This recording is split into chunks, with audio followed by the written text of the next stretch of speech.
Tess, if you could go back and do any day over again, what day would you choose? Oh, I don't know. I've had some doozies. But it would be a happy one. And definitely sometime after the discovery of chocolate. Do you ever notice something about humans? If you ask them if they could go back and live any day over again, what do? They always want to go back and fix something, as if they knew the precise moment when something went wrong. But sometimes you do, baby. Sometimes there's a day that you know as sure as the sun changed your life. And then life gets to be more precious because suddenly you know you're not going to live forever. And that's Jennifer. She acts just like she's going to live forever. Nobody lives forever. People like to think that bad things only happen to faceless strangers in the newspaper. I wonder what day Jennifer would go back and change. Oh, that day hasn't come for her yet, but it's coming. Tess?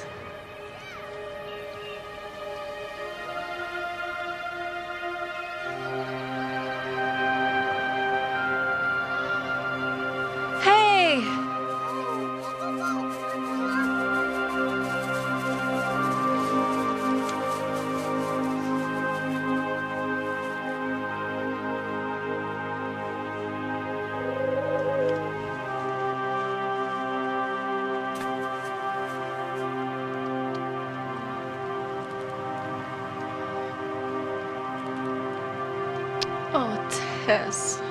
They didn't know what they were doing, baby. They just didn't know what they were doing.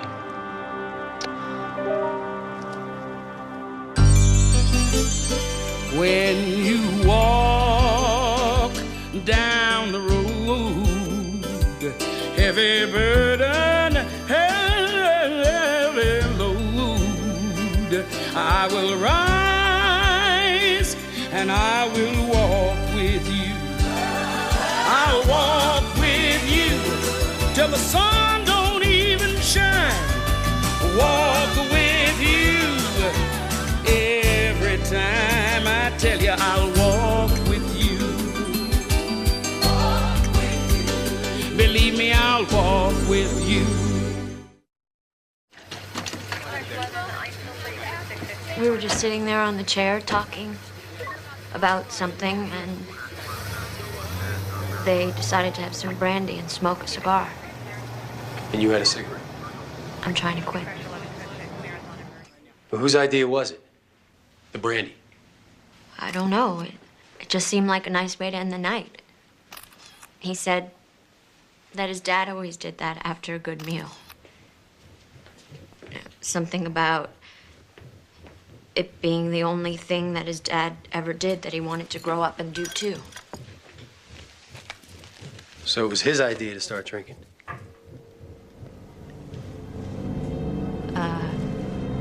No, I don't mean that. How's that hand? What? Can we get the spelling? Is that Jennifer with 2 N's or 1?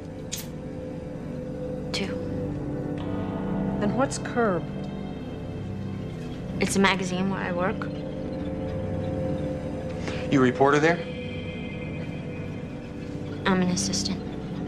Sometimes they let me write. How'd you get here tonight?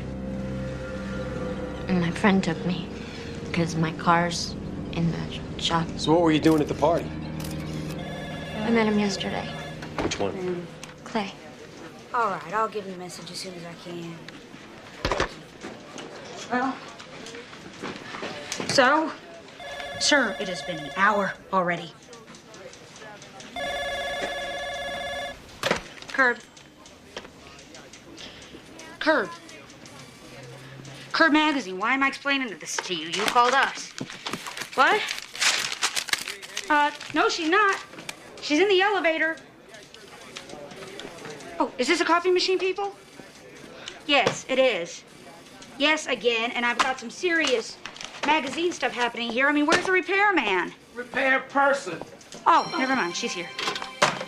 Oh, this is good. This is very good. Hi. Hi, I'm Cookie. Nice to meet you. I don't know. It's still jamming when I collate, and it collates when I reduce. So. Do you know anything about elevators? Yes, I know you need one that works. Well, Jenny's the one who called about the copy machine, but she's... Stuck. Yeah, she's been in there forever. She probably likes it, though. She's like a hermit. She's probably recording things in her journal about the whole ordeal, you know, her impression of it. The isolation, the experience. Okay, so you promise. It's no big deal. Nobody ever knows anybody at these things anyway.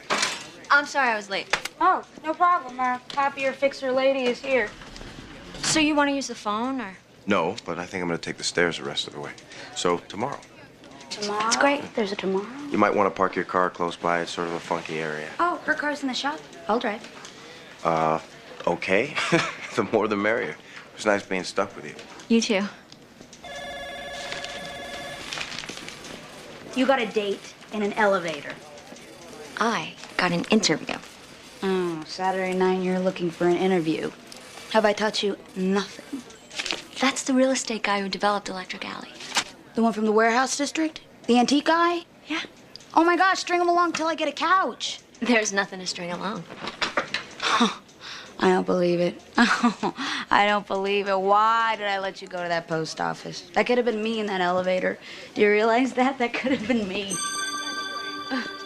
They always think that, don't they? If only. Why didn't I? What if? There's one moment when you know as sure as the sun that moment changed your life. I wonder if Jennifer will ever remember what she said in the elevator. I wonder if she'll ever forget.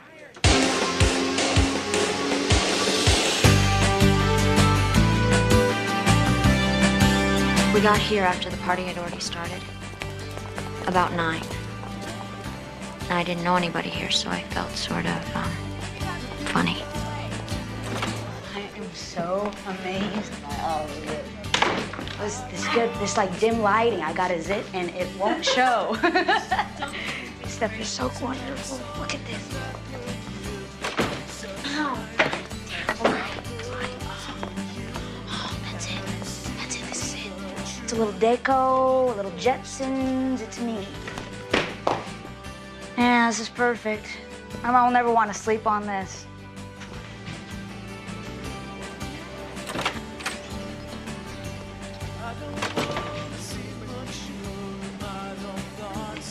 Get off the couch. I wonder how we get upstairs. Oh, try the elevator. I'm very happy here. Lead on.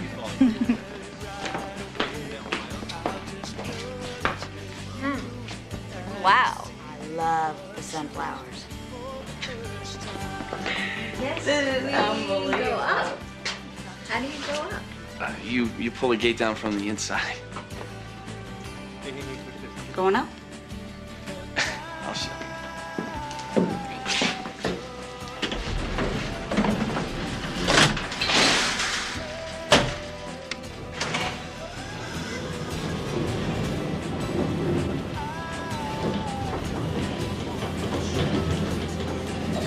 Are you a friend of Clay's?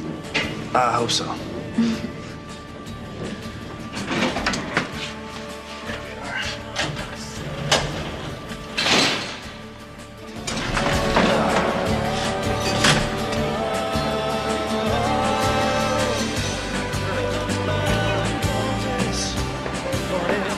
Have a good time.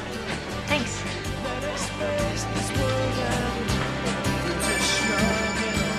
Alex. Unbelievable. Where have you been? How you doing? I've been around. Cool. How are you? I'm doing great. I don't know. What are we doing here? Well, you're going to an interview, and I'm going to sit down with one of these guys and discuss the names of our children. So, if we separate, I'll meet you at the car on Sunday. Bye.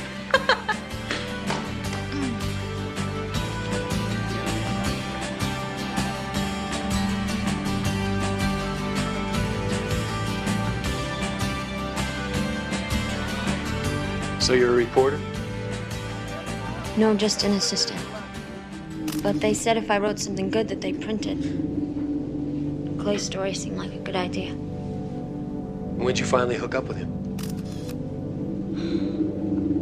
Cookie wandered off, and I went to look for him. He wasn't upstairs, so I took the elevator back down. And there's that courtyard in the back. That's where I met Monica.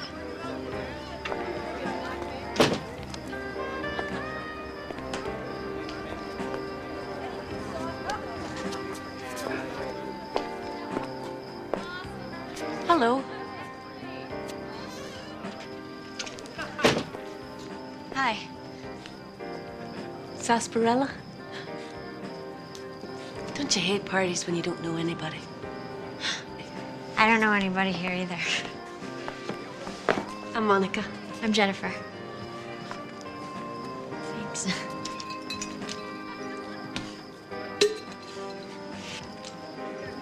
Have you seen Clay? Yes, I have. Have you ever read this?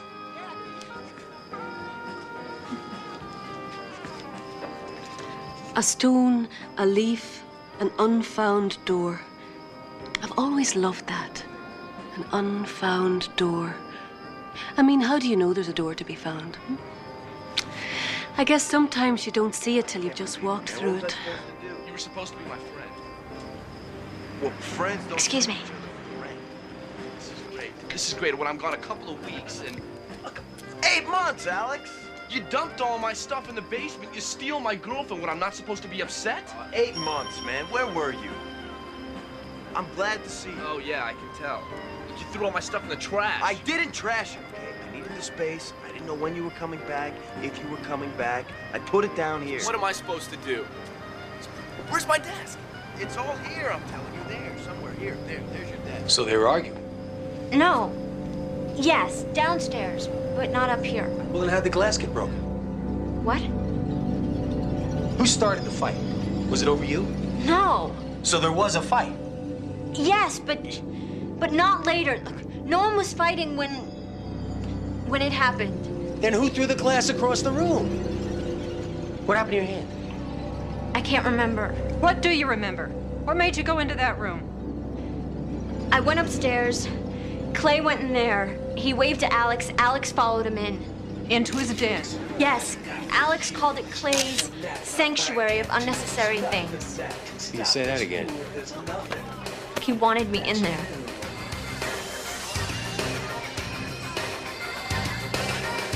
I think you're supposed to go in there. Okay. Don't seem funny when you get too far. Too far gone is where you're at. I'll meet you there if you don't go back.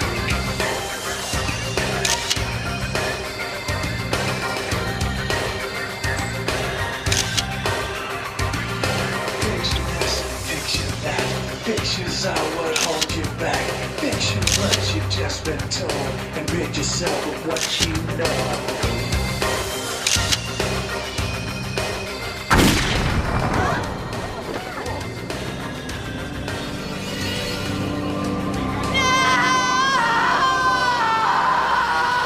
So, where were you when the gun went off? Do you remember the gunshot?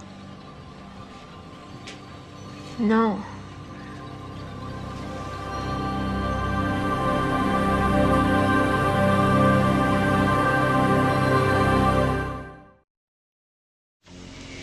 It looks like some kind of a burn.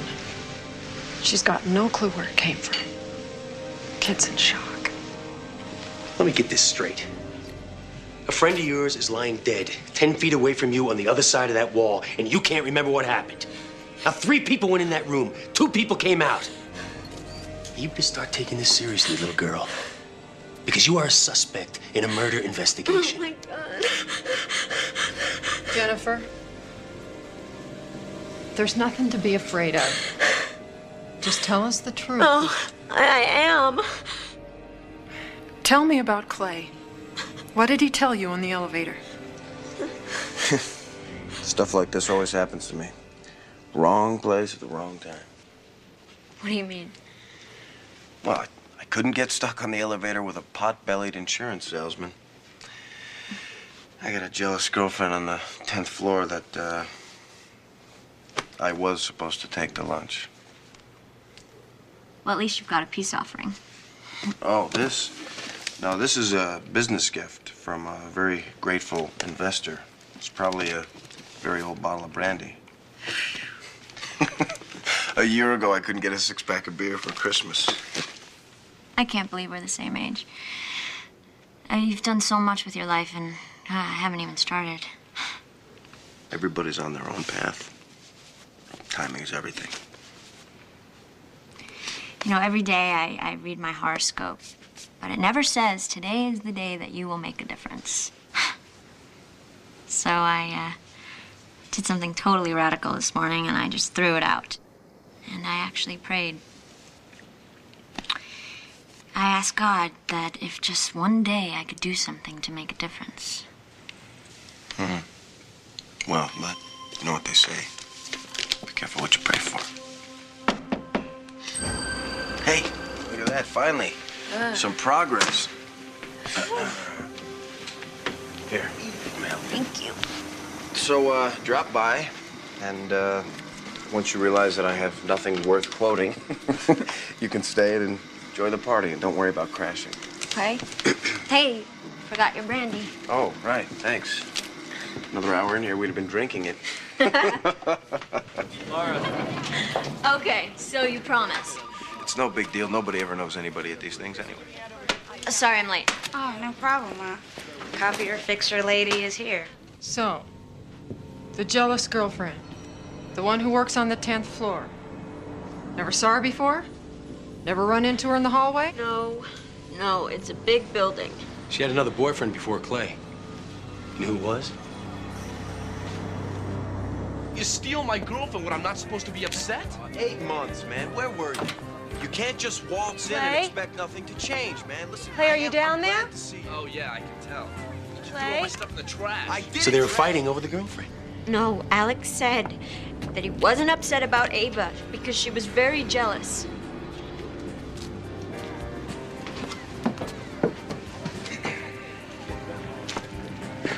What are you doing down there? Are you with someone? Yeah. The prodigal roommate has returned.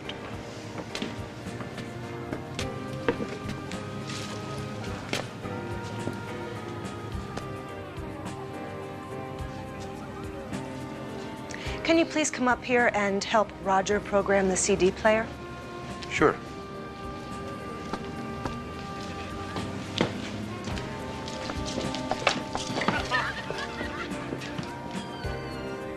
So he shot him over the girlfriend. Nobody shot anybody! Well, I've got a gun in the next room that says different. Well, I don't remember a gun. I didn't see a gun. I didn't hear a gun. I don't remember a gun. Do you remember the blood? Oh, come on, Sal. Must have read this book 6 times on that drive. Drove all by yourself? Yeah. No, I lived here for 2 years. I didn't even know this thing worked. Here. Oh, thanks. Sarsaparilla? I know Clay's full of surprises. I didn't mean to eavesdrop down there. No, I guess you and I are the last to find out about what everybody else upstairs already knows. Your best friends fight about the stupidest stuff. I don't think losing Ava upsets me as much as thinking that Clay would try to steal her away does. How long were you gone? Too long. He said he had this big fight with his mother. Said he wanted to find his real father, sort of figure out who he was. But his mother didn't want him to, so she didn't tell him where his father lived. But he just picked up and took off anyway. He thought Clay would keep his room for him. All the time I was listening to him, I felt like he was telling me things that he never told anybody else. Like he never said anything like that before, ever. Like we were in some secret garden and time had just stopped or something. Like I was supposed to be there. It made me feel like I mattered. I haven't talked to my mom since. Well, you have to tell her. Everything that you just told me. Yeah, that's what I'm going to do. I drove straight through from Seattle. I stopped at this little florist to buy her some yellow roses. It's her favorite. I just came over here to shower and unpack, and I thought I'd drive over, knock on her door, and just tell her. Oh, look at the time. I guess I have to wait till tomorrow. Oh, I'm sorry. I'm not. A stone, a leaf, an unfound door, and of all the forgotten faces, naked and alone, we came into exile. At least you brought my book back. I got a lot of miles out of that book. 55 pickup breakdown on you? 6 times. Oh, you're a jerk. So are you. I had some real good brandy upstairs. Oh, man. Well, you're even starting to act like your old man. Well, do you want some or not? Yeah. Hey, you want to get that interview now? Yeah. Come on. You have to see his sanctuary of unnecessary things. And that's when you went into the, what is it? The sanctuary or something. And about what time was that? Well, he couldn't go to his mother's, so after midnight, I guess. So you had a few drinks with the boys. And that's when all the trouble started. Oh, so you weren't in there? Yeah, I was. Here's what I think happened. I think Alex used you to get back at his cheating girlfriend. He's in there with you and Clay. You guys start drinking. He makes a pass at you to make Ava jealous. Only it's Clay that gets jealous instead because, hey, it's Clay that invited you to the party, right? And let's face it, it wasn't no interview he was planning on giving you, okay? Then they start arguing. Somebody throws a glass. No. Gun comes out. No. Somehow you get in the middle and bam! No. One guy's dead No. and another one might as well. No! All right, listen to me. That's enough. Go ahead, you try.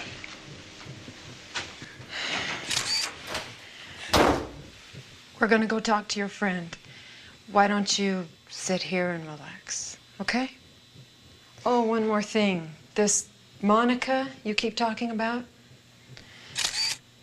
no one talked to her. No one invited her. No one knows who she is.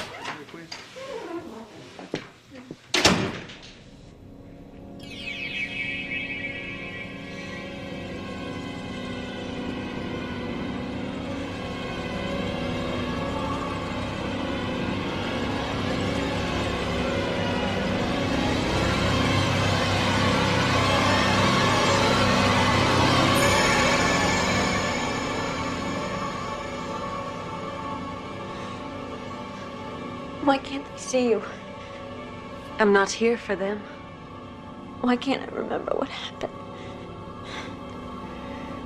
All of it at once would be too much for you. But you can remember what you need to know. How?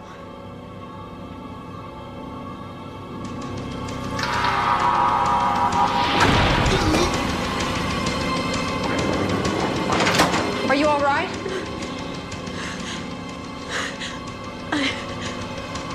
I remember what happened.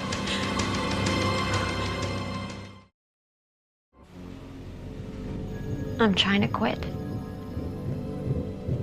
Smoking. Clay's father had some cigars from Cuba. And I had a cigarette.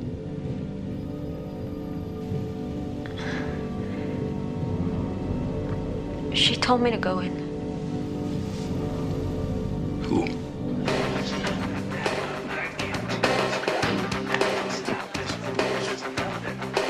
I think you're supposed to go in there. Okay? Which of us has looked into his father's heart? Which of us has not remained forever prison pent?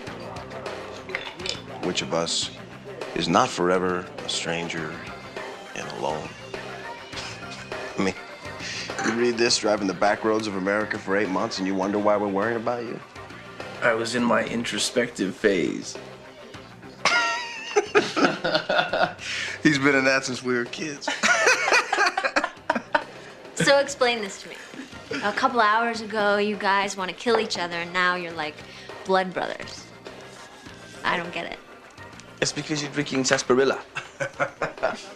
It's a guy thing. It's all good. It's all good. It's all good. So is this that business gift? You know that business brandy that was in that nice box? Oh, actually, that wasn't brandy. Let me show you. This guy wants me to go on a deal with him down by the railroad. He knows I have this antique store, right? Buys me this. Whoa. Yep. It's a German Luger from World War II. Came with a full 1-year membership to the Ridgemont Gun Club. I'm not a gunman, but if I was, I'd want that one. God, it's beautiful. I went down there this morning, you know, they give lessons and stuff. Let me tell you something. It's a hell of a feeling, man. Just, ooh. Hey, pow. It's not funny. So that man just gave it to you? yeah. People always gave gifts like this to my dad. You know, like cigars. Here. Is it loaded?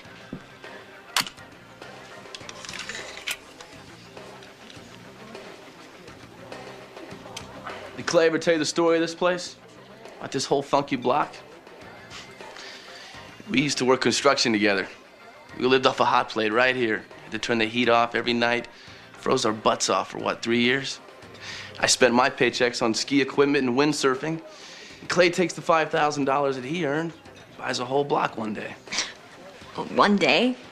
I bought 24-hour options from every property owner on the street to buy their warehouses. They thought it would be quick cash. Takes the notes to the bank, borrows millions, buys a whole block. Now look. Man, I guess I'm just gonna have to grow up. Sorry, buddy.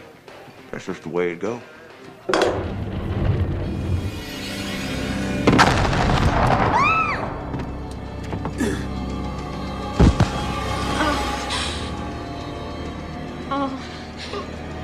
Oh, hey. Oh, my God!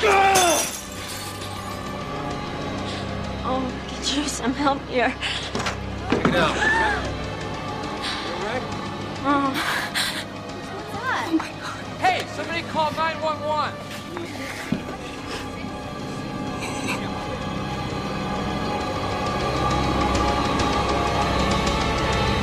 Everybody back off. Back off. Let him in.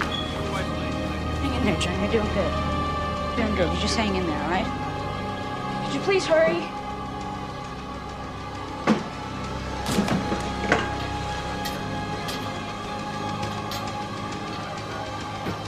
Let go. It's okay.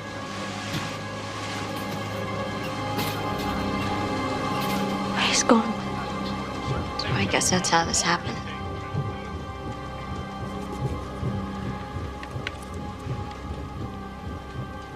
That's exactly what Clay said. There must have been a bullet left in the chamber. They never knew. I guess you can go. We're gonna hold on to your friend for a while, but your story checks out. Do you need a ride home? Home? That's it? It was an accident. Stupid, senseless, stinking accident. That's what it was. It's over. We'll call you if we need anything else. You ought to get somebody to look at that hand. Whatever you do, don't put oily stuff on it. It keeps it from breathing. You want to let it keep breathing. Keep breathing.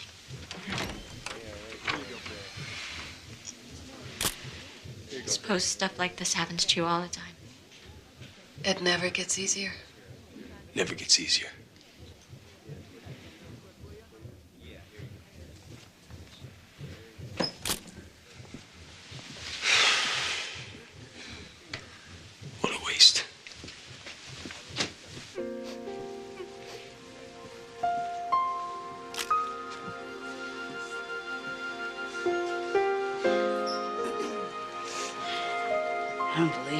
I don't believe it. That could have been me in there. You realize that? I mean, that could have been anybody, but that couldn't have been me.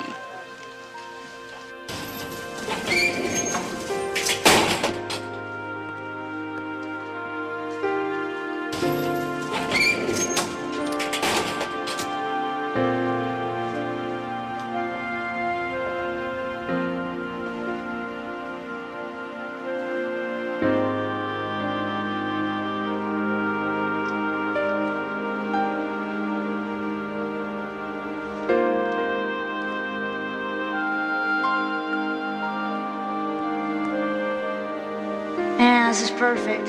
My mom will never want to sleep on this.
O waste of lost in the hot mazes lost, among bright stars on this most weary, unbright cinder lost.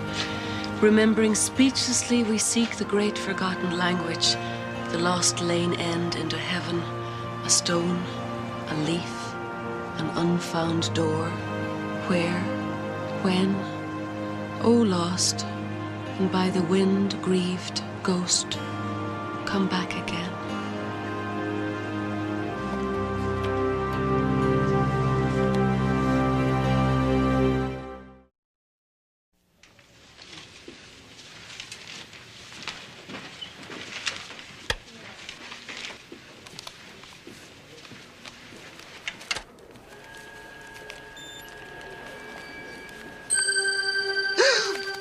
Good morning. Hi.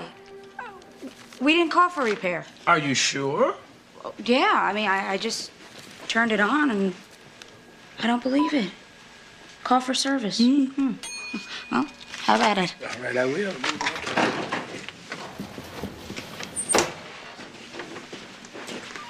Morning. Hi. You okay? Fine. Yeah, I tried calling you all day yesterday. Oh, yeah? I didn't hear it. Slept a lot. It's probably a good thing. It's in the paper. You're in it, too. It says the 30-year-old former teacher was killed when party host Martin, youthful developer of St. Louis' trendy electric alley, displayed a handgun to the victim and an unidentified female. That's you. By the way, did you see someone there named Monica that night? No. It says the victim was hit once in the chest and died several minutes later. Gosh, I didn't know that. You didn't tell me about that. I mean, I thought he died instantly. No. It is going to be a big day on the phone. Lots of facts to check. I hate Mondays.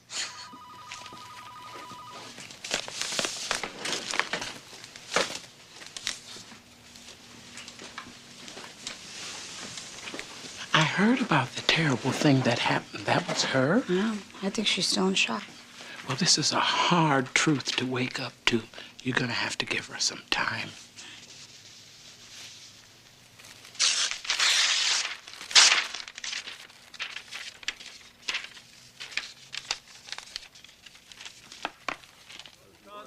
postponed, all right? I'll get you the dates for you. It's the weirdest thing. She acts like nothing ever happened. 2 weeks?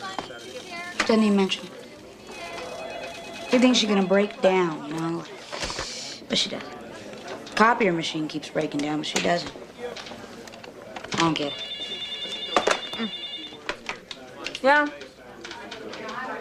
Hold on. Cookie, there's a call for Jeff on 1.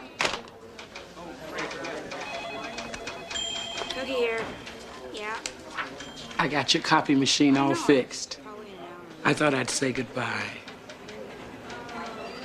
Sometimes people don't get a chance to say goodbye.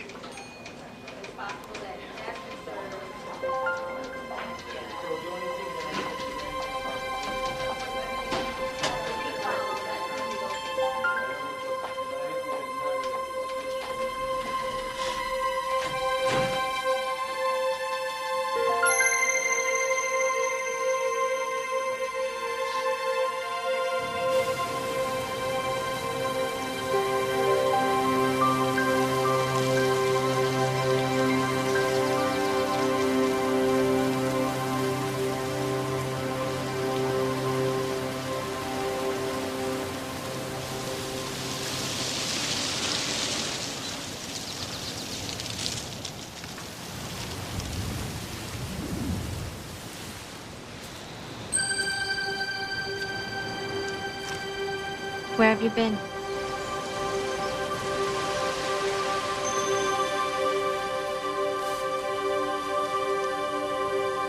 I'm an angel.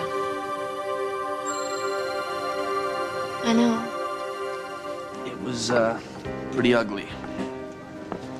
I hated my mom, and she knew it. I was halfway to Chicago before I even started to feel like a jerk. I think everybody blames their parents for something. Let me guess. You were Daddy's little girl. He checked out all your boyfriends in high school, gave you money for your first apartment. I bet you still blame him for something, right? Mm-hmm. For sheltering me. Oh. So how did it work out with your dad? It was the worst. My mom was right. You know that thing that parents always say? I'm only doing this because I love you. Yeah. I'm starting to believe that's true. Is that what you want to tell your mom? Yeah. See, my mother always thought that nothing she ever did mattered. But saying no to me all those years and keeping that man out of my life, thank God she sheltered me. That mattered. I didn't even know it. Here's to good parents. They never get a break. Why didn't you stop it? That wasn't my purpose here. If I hadn't given him one of these, he probably wouldn't have stayed. And if I hadn't given you one, you probably wouldn't have stayed either. And then nobody would know what really happened except Clay, and they might not have believed him. What, that's it?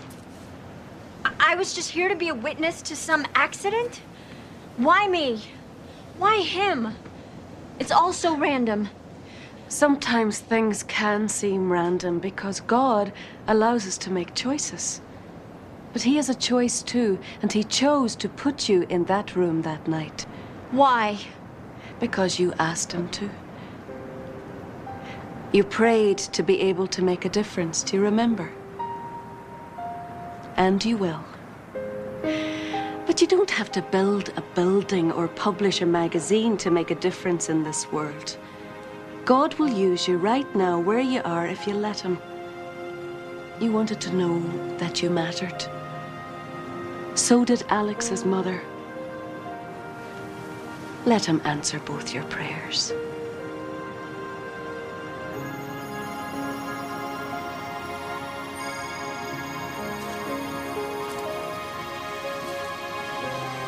I drove straight through from Seattle. I stopped at this little florist to buy her some yellow roses. It's her favorite.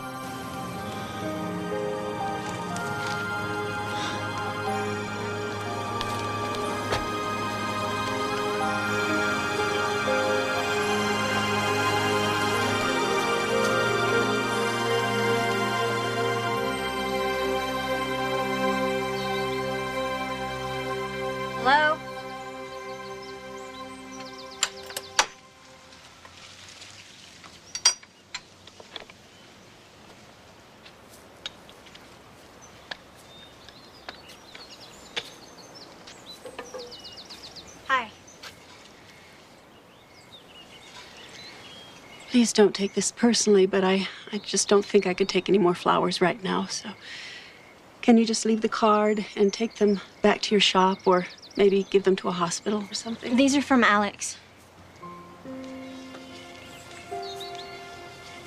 I'm the unidentified female.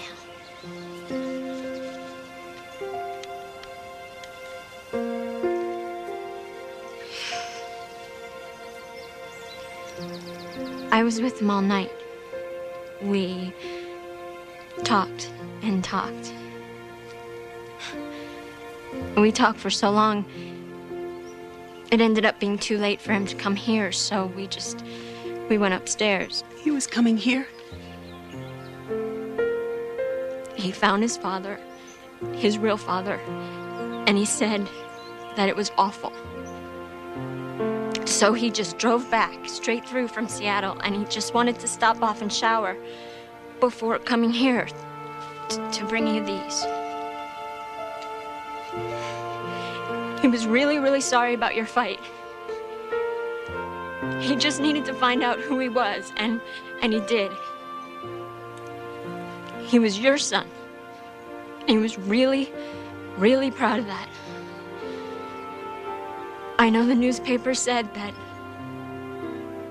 that he didn't die instantly, and it's true.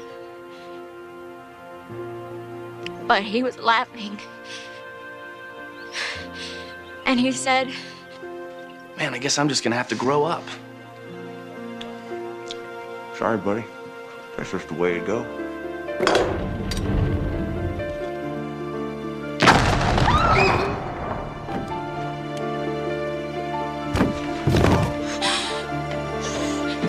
Hey. Oh my God! Oh, we could use some help here. Hang in there, Alex. Hang in there, everything. Oh.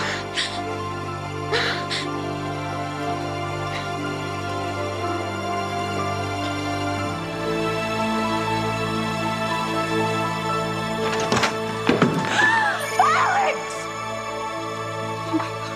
Hey, call 911. Don't be afraid, Alex.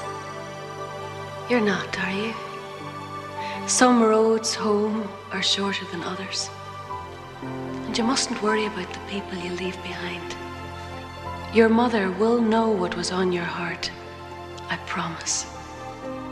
And as for your father, well, there's one waiting for you right now who will never disappoint you. You're about to meet him face to face.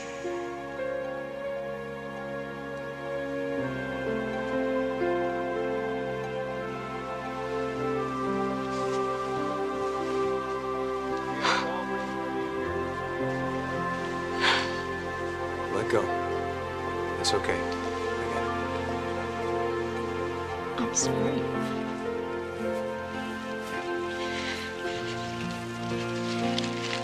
We just didn't know what we were doing. I know.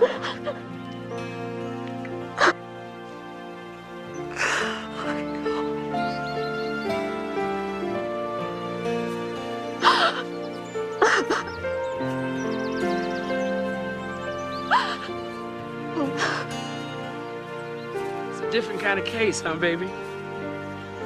Well, it's good for a caseworker to have an experience as the angel of death. It makes one mindful of the whole picture. Sometimes the end is just the beginning, huh? The end usually is just the beginning. It hurts so awfully bad when a beautiful life is taken away from us.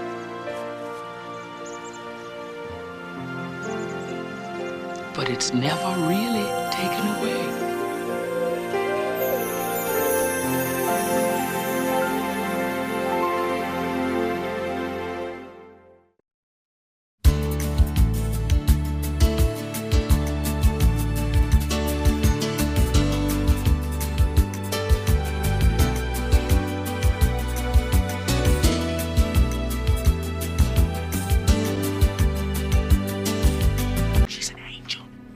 Used to pray for a little brother. And when I finally got one, well,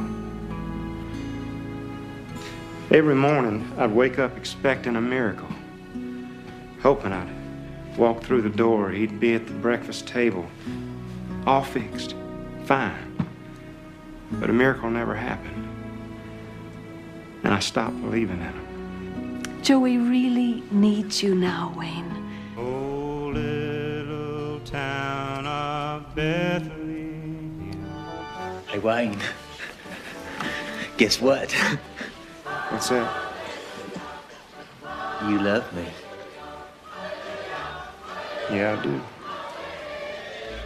And I love you too, Wayne.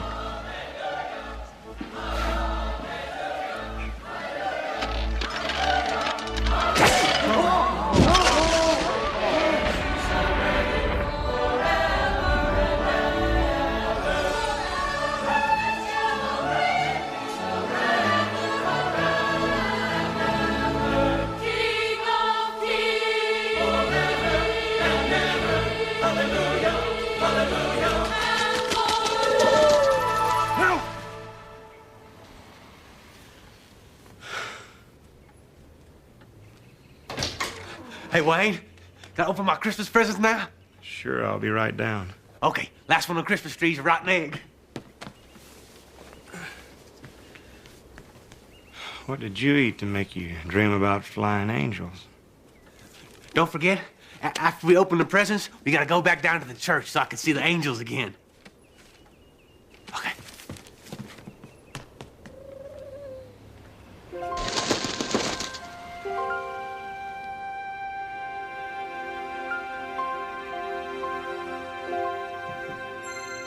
I'm no good at praying, you know. Not real praying. I guess after what happened last night, I should believe in you. But it's not going to be that easy. Because if you're really out there, I'm in a lot of trouble. I appreciate the angels and all, but I'd just as soon pass right now. Thank you. He knows the truth. He saw it. Why is he so afraid to believe? The first day one believes can be the most beautiful and the most difficult. Difficult? I'm coming, little brother. A miracle is a very fragile thing.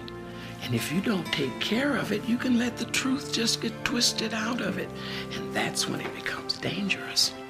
How can a miracle become dangerous? Anything from God can become dangerous in the wrong hands. Wayne is a man who's walked in the darkness for a long time. And a miracle like last night has shown a bright light, and it's shining smack dab in the middle of everything that Wayne does not want to see. So he can't begin his new life until he's finished with the old one. He's at a crossroads, baby. And you've got to get him out of the intersection before he gets run over. Wayne! Be right there, Joey. Someone is speeding in his direction, and he's about to get hit dead on. Somebody? Who?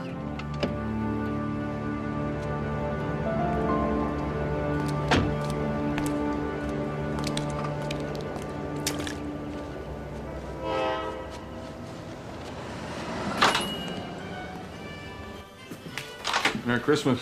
Thanks, you too. I'm sorry, but we're not serving breakfast yet on account of what happened. But I'll get you some coffee. Black, what happened? Come on. An angel appeared and flew in the church. She didn't fly, she sort of hovered. Everybody saw it. It was a miracle. I'm telling you, I felt something like... Like God.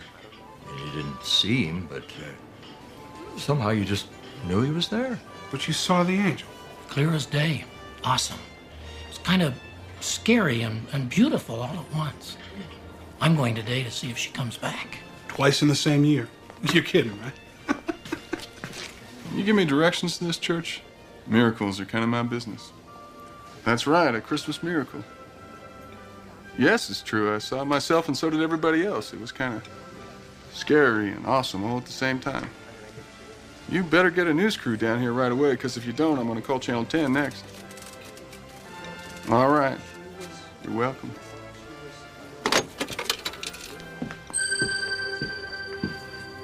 Gus, why does God make men like that? He doesn't. They make themselves like that.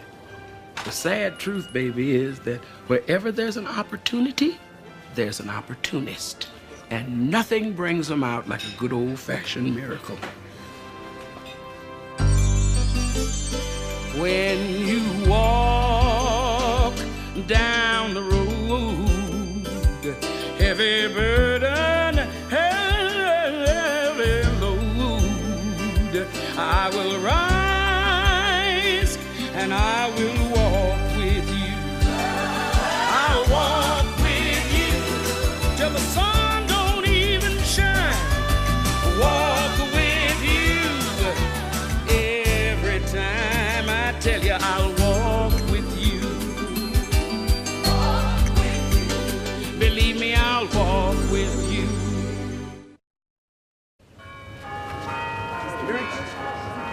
Merry Christmas. Merry Christmas, how are you? Merry Christmas. Merry Christmas, Joey. Oh, hey, Edna. Is Wayne inside? No, he had to go to work. On Christmas? Oh, nobody works on Christmas. Well, the pastor works on Christmas. That's a good point. Looks like we got some extra people, so make sure you only hand out one to each person, okay? Okay. Okay. Merry Christmas.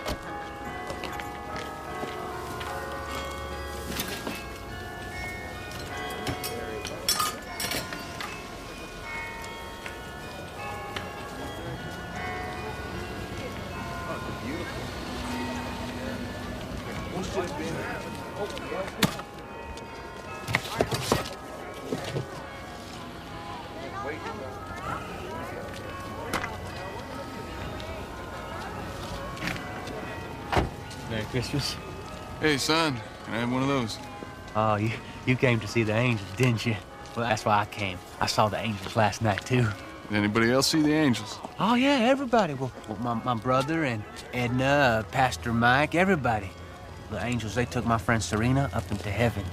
And then the one angel, she turned into light. She flew high up into the sky.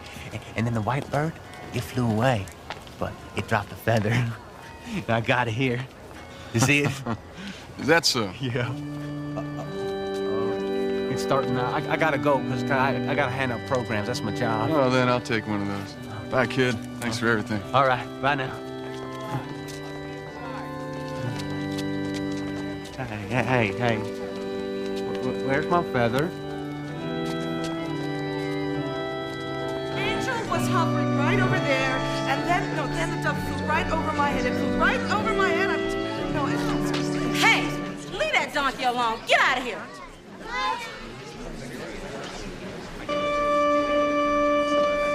Excuse me. Everybody is supposed to sit down when they hear the organ. Please, could we all take our seats?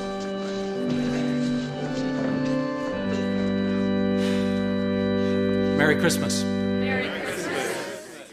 Last night, something happened here that some are calling a miracle. It was a miracle. But what does it mean? It means that we're doomed. That's what it means. Judgment is coming. The little girl died last night, but I saw her here, and the angels just took her away. Yes, Serena's passing may have been part of a miracle. Praise God. But this is something we must take one step at a time, slowly, reverently. Slowly? We have been given a marvelous gift.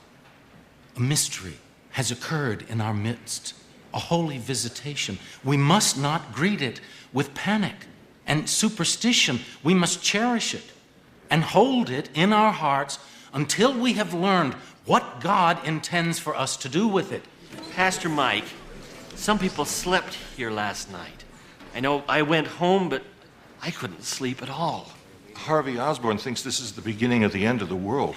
And Clara Otis said her rheumatism's feeling better, and Amy Tasler said hers is feeling worse. What in the world's going on? Well, I'm not exactly sure yet.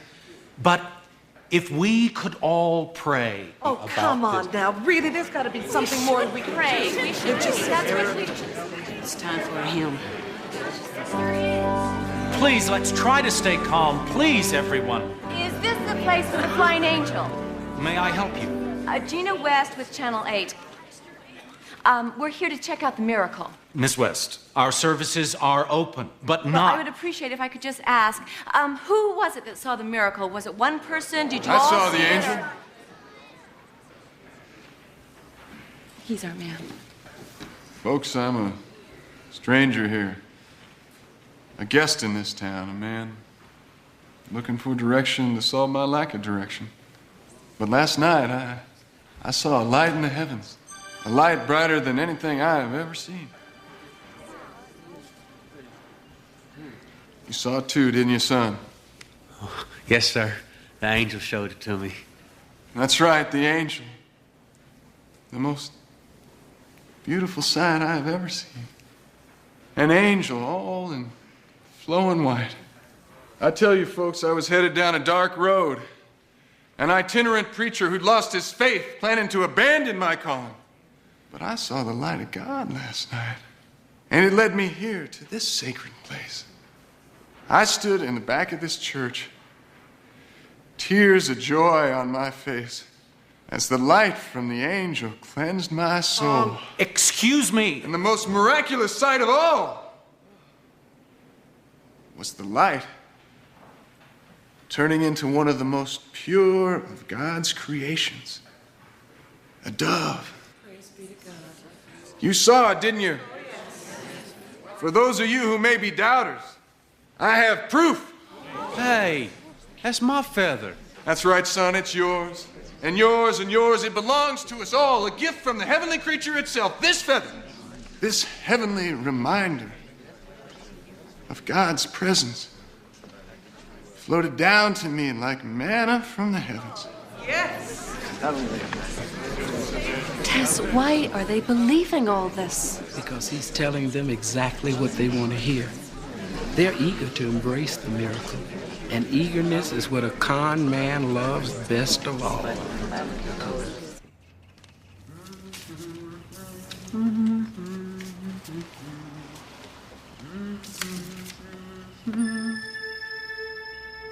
Hey, you came back. Hello, Joey. Hey, everybody, the angel's back. No, Joey. I'm just here for you today. Oh, okay. Never mind. You know, the other angel, the real funny one. Tess. Yeah, she took Serena up to heaven, didn't she? She helped, yes. So she's not coming back, huh? No, she's not. But you should know that Serena is very happy where she is today. It's okay to cry, Joey. I know how much you miss her. She was my friend, and she took care of me.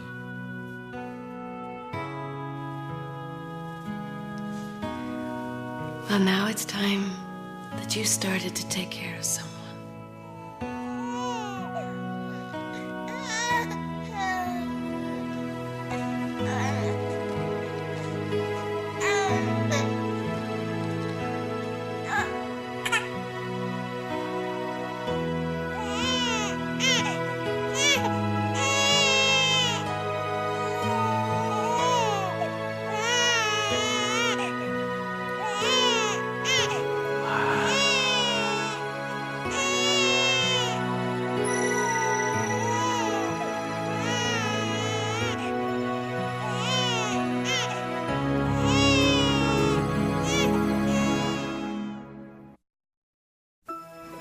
Are you who I think you are?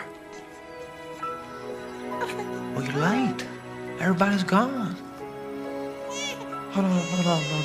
Don't cry. Don't cry. Okay, hi. Hello. Oh, hello. Oh, the baby. Hello. I never picked up a baby before. I picked up a puppy once.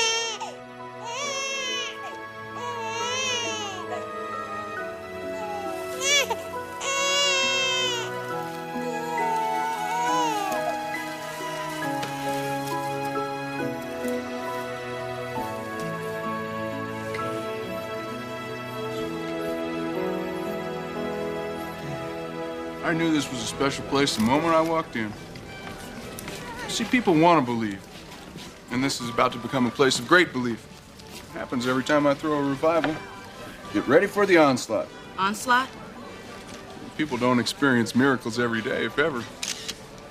They want to see where they happen, be a part of it. Once in San Antonio, a mob leveled a church. They were splintering the pews with axes just to get relics. Well, that probably won't happen here. Well, it's been nice meeting you all. Do you have to go somewhere? Said my piece. It's time to move on. Would you just wait here a minute, please? Of course.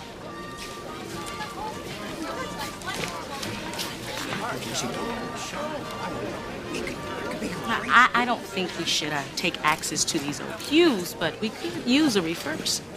Well, you have a building fund, don't you? No, just a charity fund. Ah, yes, that does require some finessing. I once ran across the same situation in Tallahassee. We took the charity fund and temporarily called it the building fund. And invested in the church and community by adding on and building up.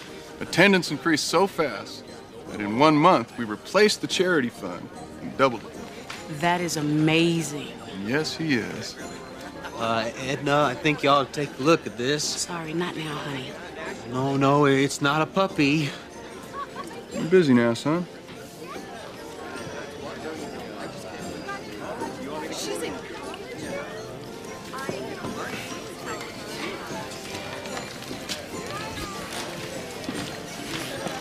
Pastor Charles, I think I speak for all of the others when I say that we'd appreciate any help you could give us around here.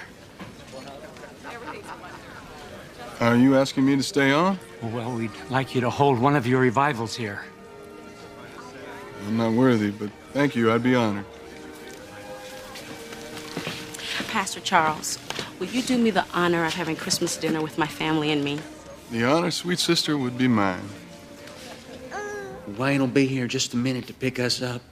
Won't he be surprised? Joey? Oh, hey, Wayne. Who are you talking to? Your Christmas present? A crack baby. Lots of drugs in that baby system. It's tragic.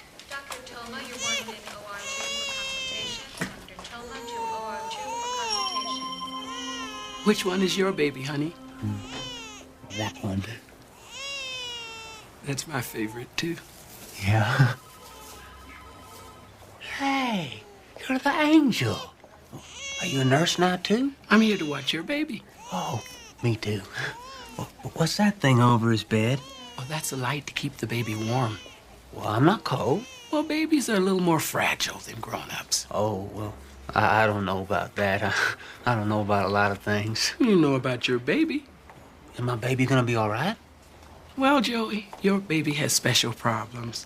You see, his mother took drugs before he was born, and it hurt her and it hurt the baby. And then she went away and left him, so we have to keep him here and take care of him. Well, how do we do that? Well, for starters, these babies have not been held enough or loved enough, and we don't have enough nurses to rock them. Rocking them make them feel real good. Could I rock my baby? No. I think that's a bad idea. We need to go, Joey. But Wayne, I love him. I want to rock him. You're not rocking the baby. Am so. Joey. Jackie, could you help here? It's Wayne, right? Right. Could we talk a second?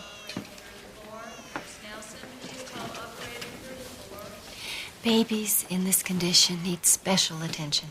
They have been so deprived that any love that Joey could give would really help. Look, I can appreciate that. But as you can see, Joey doesn't understand a lot of things. So just what makes you think he can handle something like this? Oh, just a nurse's instinct.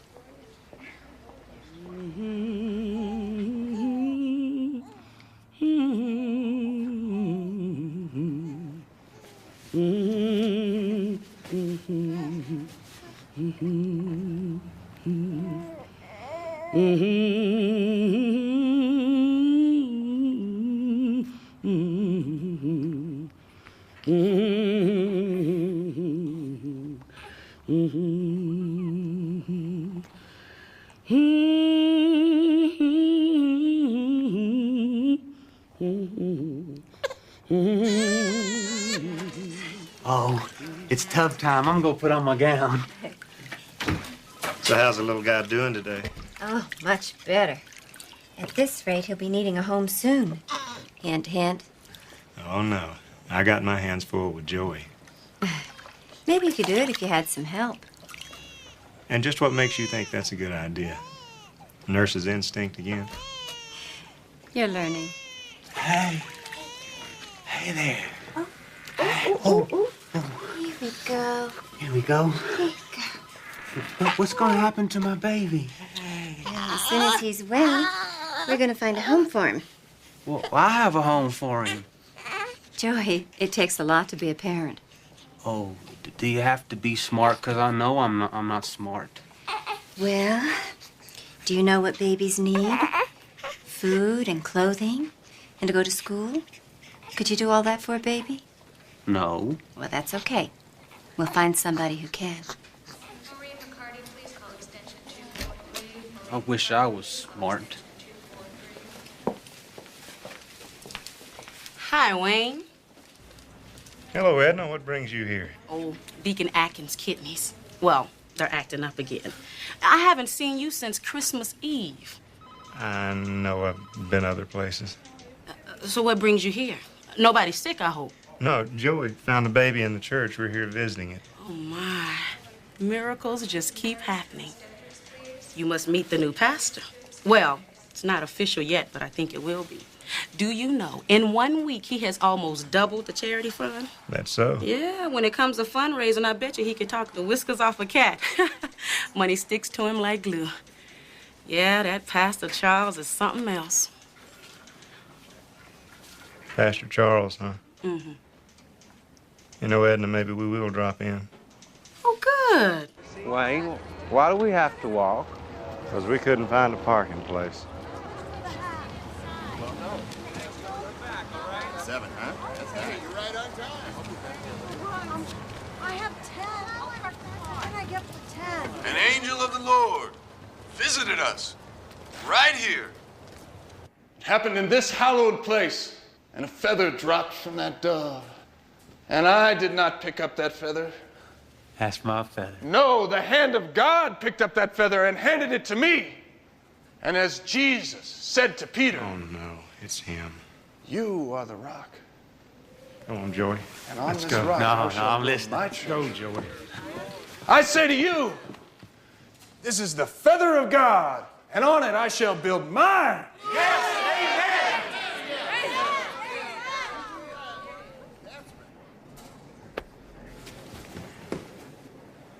Hallelujah, brothers and sisters. What are we leaving for, Wayne? Because we don't belong in there. Wayne. Hey, there you are. Where'd you go? Wayne, it's the angel. She's not an angel. You know I am. I don't know what you are. Maybe a magician. Probably a con artist like... Meet me in the truck, Joey. Okay, bye. I don't know what happened in there Christmas Eve. Some sort of mass hysteria. Maybe a special effects show. Don't talk yourself out of a miracle, Wayne. The presence of God was in the church that night. Have you been in there today? I didn't know God was in the t-shirt business now. He's not. Well, somebody is. And if that's what a miracle's all about, then I'm not interested in God. What you're not interested in is this religion created by Charles to take advantage of a lot of vulnerable people right now. It's been going on for centuries. People trying to explain the unexplainable and giving their souls over to someone who claims to speak for God. Well, if that has your boss upset, then why are you out here? The man inside is your con artist. He's also your brother.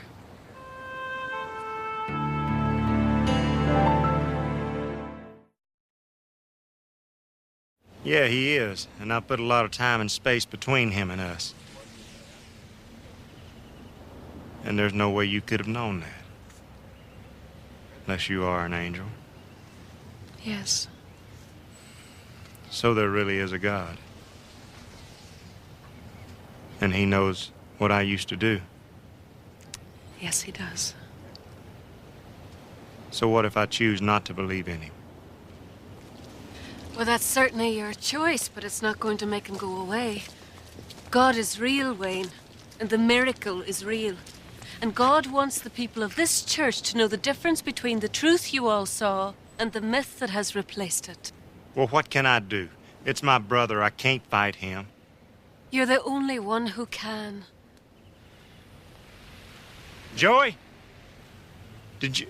I had a message from the Lord last night.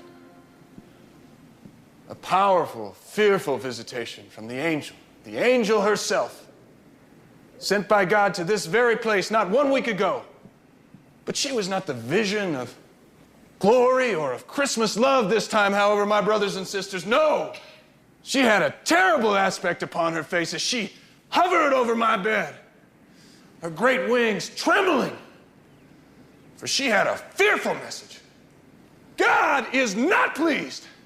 God has told me that he does not want this holy relic, this consecrated feather relegated to a glass case. No! He has other plans. For this feather is not just a feather, but the very finger of God himself.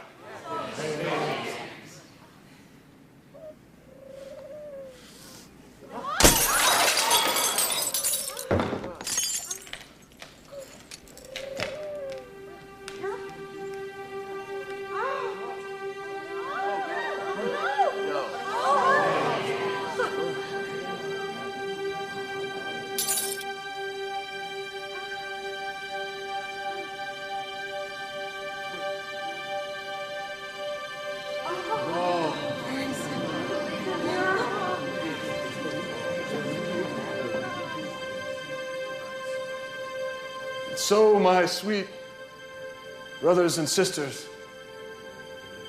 we are being led to a time of healing. This feather is God's Christmas gift. And all those who believe shall be healed by it. So, my friends, there's going to be a healing service tonight, a glorious night of healing.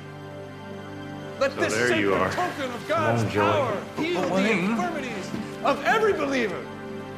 The more you believe, the deeper your healing. The more you believe, the deeper your healing. Joey, your baby's doing very, very well. It won't be long before he'll be healthy enough to go live with somebody who can give him a home. Oh, that's good. You know what that means, Joey. This little boy won't be here for you to take care of anymore. Oh, but there'll be others who need your love, too. Well, that's right. We'll be needing your help. Well, I can't come, because I'm going to be real busy at home taking care of my baby. Joey, you don't understand. I do understand.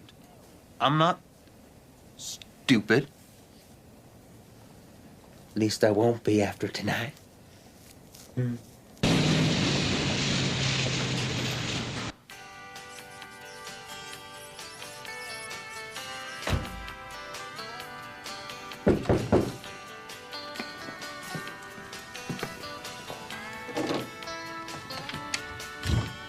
Well, it's my brother. Come on in. I've been expecting you. Shake your hand, but I'm waiting for the disappearing ink to disappear. You want a drink?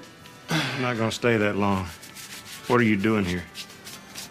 Hey, look, I'm just passing through. I had no idea you lived here.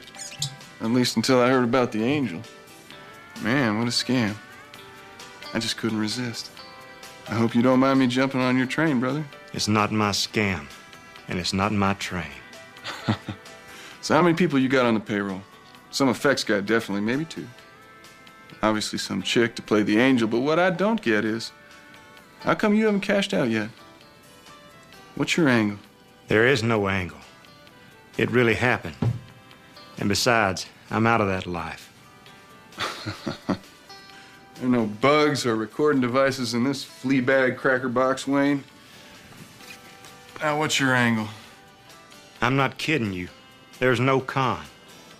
There was an angel. A miracle really did happen here. All those years, you were the ringer and I did the talking. Should have been the other way around. I almost believe you. Look, I don't expect you to understand this. But I'm not going to let you take what happened to these people and turn it into something cheap. Turn what into something cheap? There is no God. You know it and I know it. Now, don't get me wrong. I wish there was a God. Because, man, I could use one right now. But all I got is me. And that's what I believe in. You believe in anything you want to, Charlie. As long as you believe this, too. If you don't pack up now, get out. Tonight, no healing service. I'm going to blow the whistle on you. I don't want to. But I'll tell the local police about that $20,000 that disappeared from the building fund in the church in Wisconsin. Well, the whistle blows both ways, Wayne. They connect me, I connect you. I didn't steal that money, you did. That's the way you remember it. Hey, you were great at this and natural. You remember that night in Chillicothe, Missouri?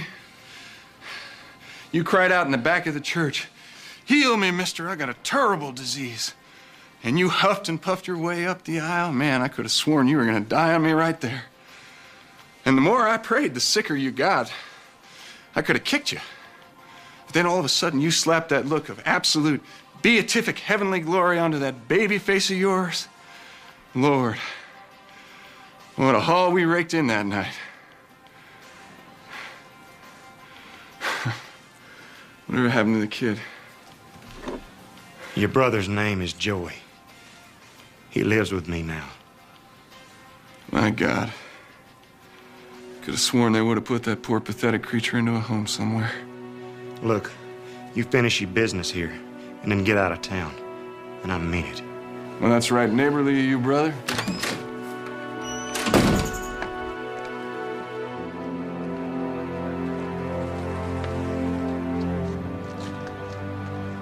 You can't just walk away from him, Wayne. He's got me, Monica. If I try and stop him, he's going to take me down, too. And I'm not saying I don't deserve it. But if I get put away, what happens to Joey? God doesn't want you to lose Joey. But he also doesn't want your brother to rob these people of their money, or their trust, or their faith. And you have to have faith that if you've been chosen to do something, God has a very good reason for it. I've got a good reason, too. Think what you're doing, Wayne. God loves you. He came into that church on Christmas Eve to tell you so. He took away your disbelief. If you walk away from him now, you do so knowing exactly who it is that you're turning your back on.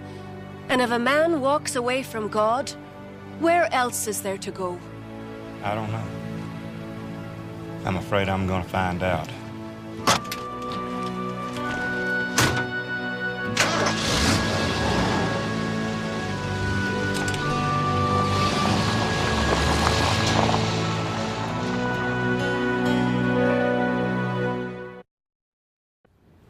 I'm happy, Wayne. Good for you. Well, I'm happy because tonight I'm gonna be made smarter and we can have the baby. But we're gonna have to think of a name for him. Joey. Well, I don't know about that, Wayne, because if we call him Joey and my name's Joey, how am I gonna know who you're talking to?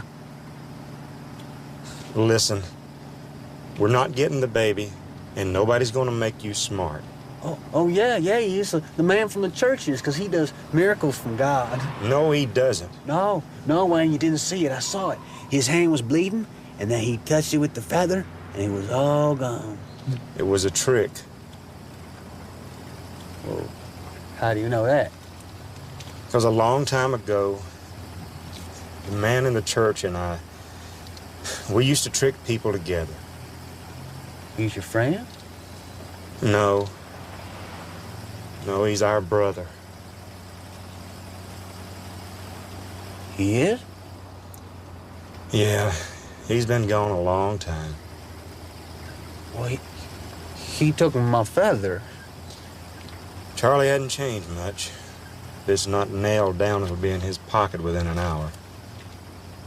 Well, you should take things that don't belong to you. I know.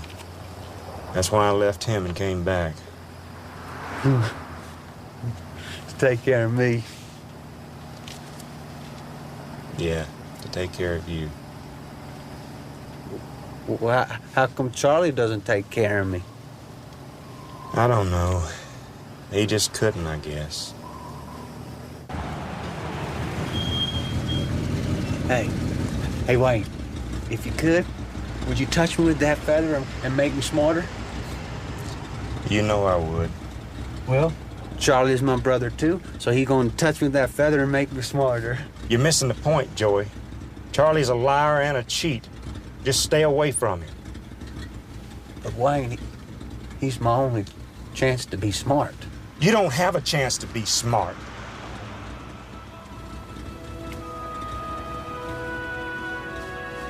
Yeah, I do. Joey! Joey! Come back! Joey! I'm sorry!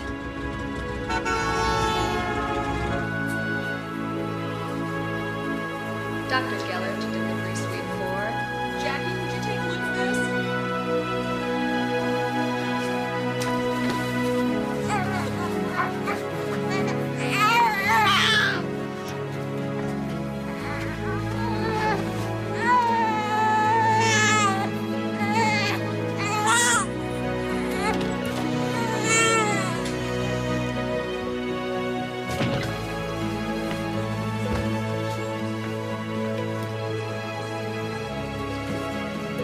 Jackie, we have a problem.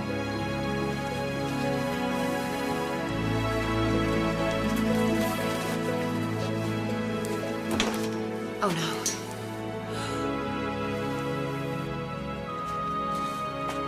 I'm not sure which way the church is, but the angel said, if you find the star, it'll show you the way. So all we gotta... There it is.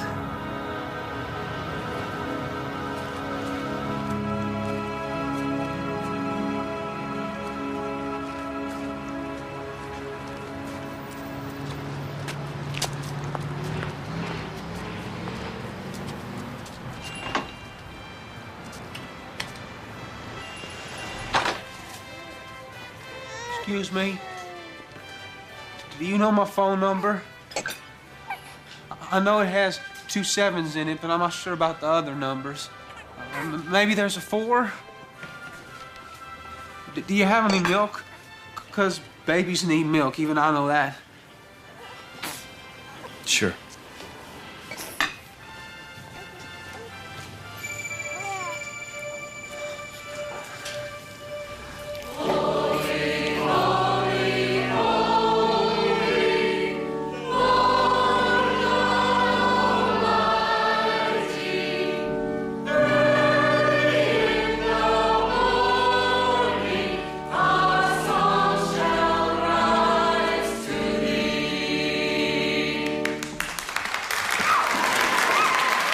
God bless you, my brothers and sisters.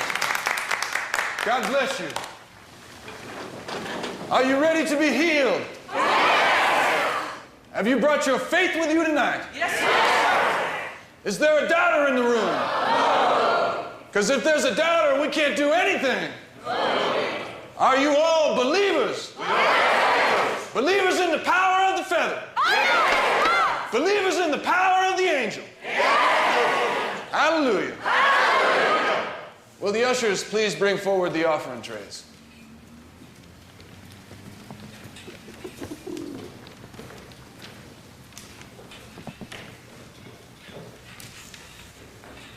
O God of our fathers, God who gave us every good thing, the one who brought us here tonight, bless these poor offerings of the heart, these small tokens of the wealth that lies inside every grateful heart that has been touched by this life-giving miracle. God grant that every believer, every true believer, will receive healing tonight according to his faith. Amen. No, not according to faith. Pastor, have you seen Joey? In preparation for our service tonight, No, Wayne, I haven't. I'm Are you listening to this? all to be in He's prayerful taking away meditation. everything that's holy and blinding them with smoke. What have I done? No matter what the ailment, you can be healed if you believe in the power of the feather. Oh, come on. Yes. Over here. This way, over here. Me, Charlie, I'm next. Who said that? Come on up here. Some people call me Pastor or Brother, but you can always call me Charlie. Hey, Charlie. It's me. Sorry, kid, I don't do diapers. Well, I want to be smart like you, Charlie. And this baby here needs to get all the drugs out of him so I can take him home and take care of him. But first you gotta make me smart. Well, aren't you gonna touch me with the feather? No, he's not.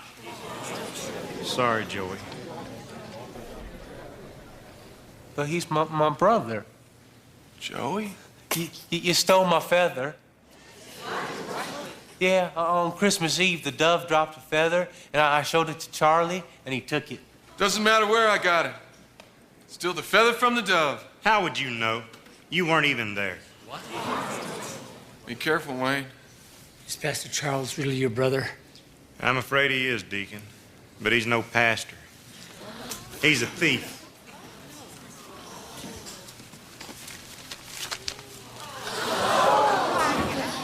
He's a hustler, folks. I'm sorry I hadn't told you sooner, but I used to be just as bad as he is. And ever since the miracle, I've just been afraid God was going to come down and punish me. Guess this is the beginning of it. Edna. Don't you Edna me. Now you take off that robe before I take it off you. Man of the cloth, my butt.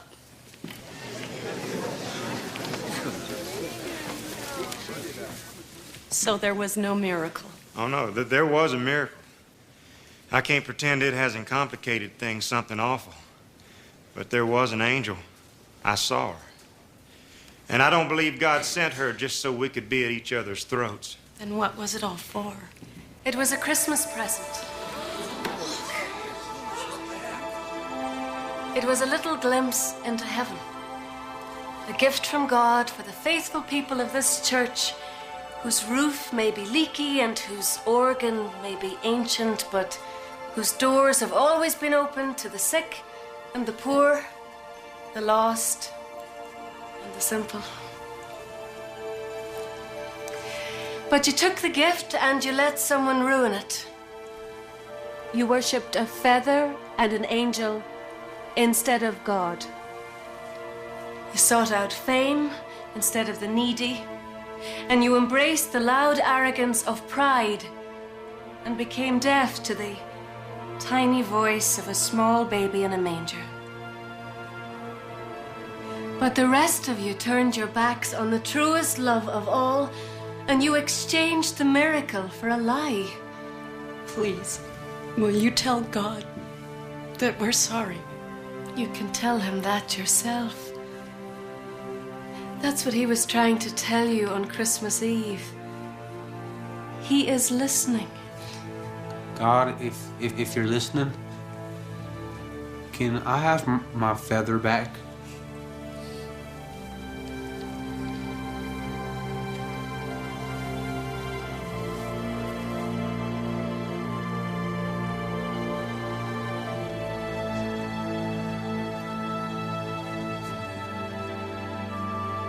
This feather won't make you any smarter, Joey. Yeah. That's what Wayne said, too. God doesn't care how smart you are. He cares about what's inside your heart. And the love you had in your heart gave this forgotten little baby the will to keep living. God has a plan for this baby, Joey, and for the family that is waiting for it. And you have a family, too.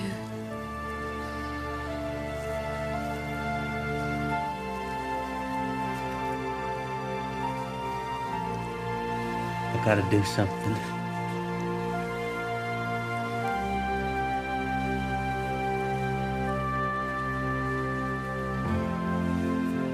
So, Charlie, guess what? You can have the feather back. I don't need it anymore. Neither do I. You've been faking the miracles for a long time, Charlie.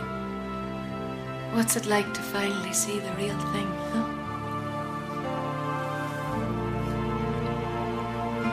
Yeah, I know. Me too. All these years, I just didn't think about it. I didn't know that I was making up lies about somebody real.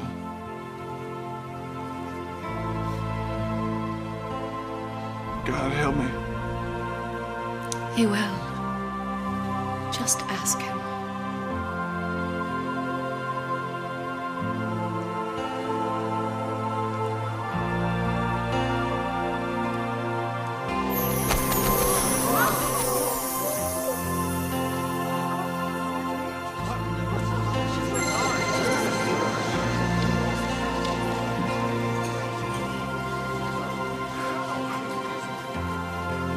Come on, Charlie. Let's go home.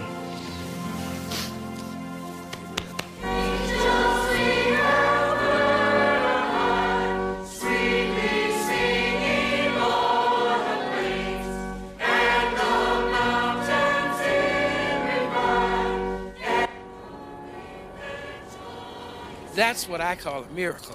How come people only notice them at Christmas? Well, we're working on that. We're working on that.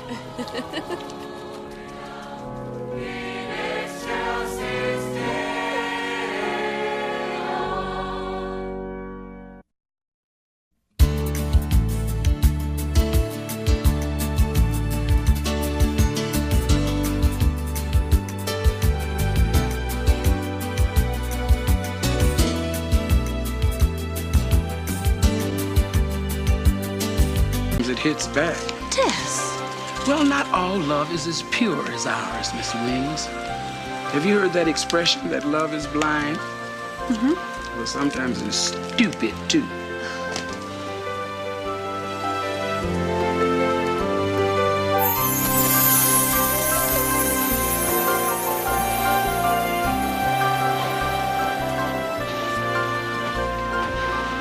Hi, I'm Gail H. Harper. Hi. And, well, this is my girlfriend, Dolores, but don't say anything to the bride because, well, I wouldn't want her to get jealous. Where is Wendy? Well, the bride and groom have already gone up to the lodge to get ready for the ceremony. Oh. Porter! Sir. I thought this was a day trip. It is, but you would be surprised at the baggage that people carry around with them, especially the kind you can't see. And half the time it's filled with the past. And looking inside can be the most frightening thing that a person ever does. Keep the change.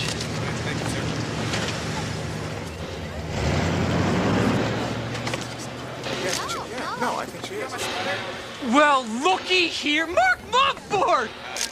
Gail. How long's it been? What, 6 years? I can't believe you made it all the way from Tanzania? Pakistan. Right, some backward foreign place. You're right. Excuse me 1 second. Well, it's good to see you. We'll talk later. We used to be best friends in law school. Yeah. Hi, I'm here for the wedding. Hello. Montfort. Mark Montfort. Yes, welcome. Thank you. The train will be leaving in about 15 minutes. Great. Pakistan. He did come a long way. Oh, he's not here just for the wedding. Mark is on a mission to correct a terrible wrong. Ah, and that's where I come in. You make sure he rights the right wrong. You understand me? Gotcha.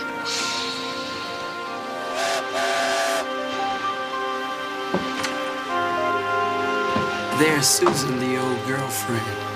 The one that got away. He's on the wrong track already.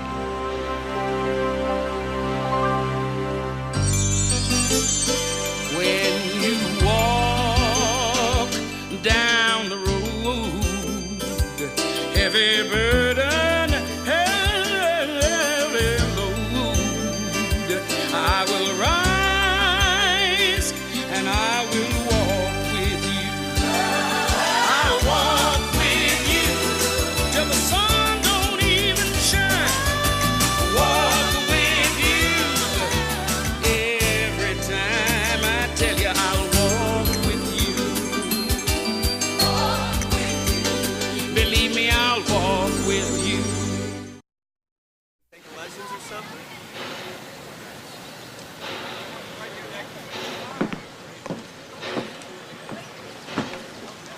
How are you? Better now. Oh. Good. Let's go.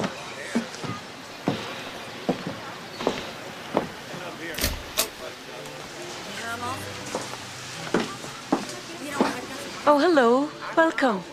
Can I get your name? Susan Duplain. Great. Hors d'oeuvres and the bar are up ahead in the Sweetheart car. There's a band in the Cherish car, and there's a lounge right down at the very end in the Happy Ever After caboose. Would not go through this for anybody other than Wendy. Believe it or not, this is the wedding she always wanted. Trains, trees, and a lodge. 30-degree temperatures. Didn't you ever hear of a June wedding?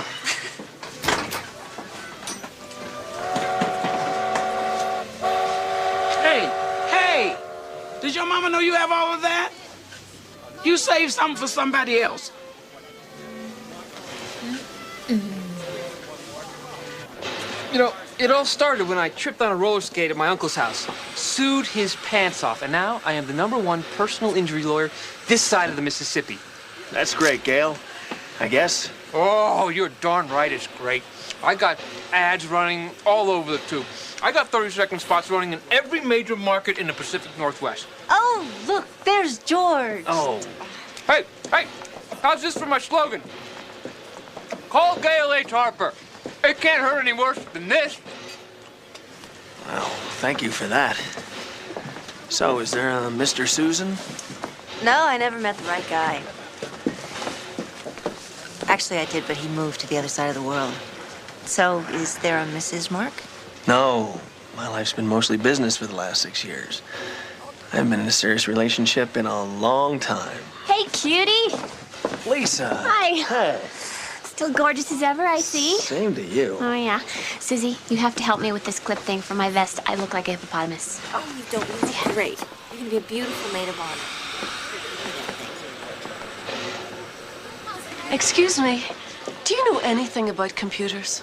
Know a thing or two. I'm having a terrible time with my computer. It has the itinerary and the guest list and everything on it. All of a sudden, I can't get into it. Oh, let's sit down someplace, have a look. Thank you. Okay. Let's see what we got here. I really appreciate this. I'm just no good with computers.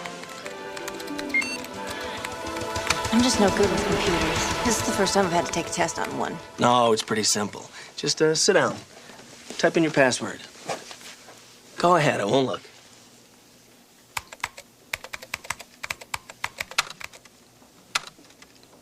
Wow. Pretty impressive, huh? Okay, you want to take an exam, so type 3. And you want to take your first year contract exam, right? Right. I'm not even ready for that test. Why are you taking it? I just don't have anything better to do than study. Oh. Well, maybe I can help you with that, too. Hi. Doug Richards. Don't worry about the test. It's a breeze. I blew through it in about an hour. No way. Yeah, but I like tests. You could be very valuable. Some girlfriends of mine are starting a study group. You guys want to be in it? Sure. I'll be in it. How you doing? Gail H. Harper. Thank you. Isn't that amazing? I have to log the wedding gifts. What do you think I should call this? Returnable.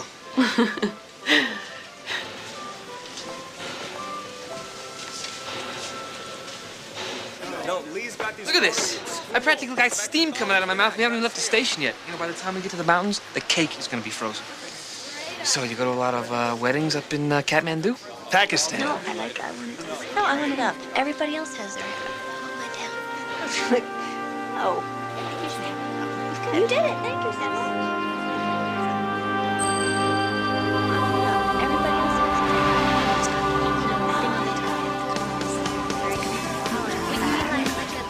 like a Juliet sort of a thing goes around. What are the odds of all the people from our study group getting married to each other? Really bad if you think Wendy's gonna marry you. Oh, and why is that? You went on one date. She forgot your name. Oh, like that never happened to you guys? Come on, Dougie. You're supposed to back me up here. I've got a theory. Some people are just made for each other. Yes.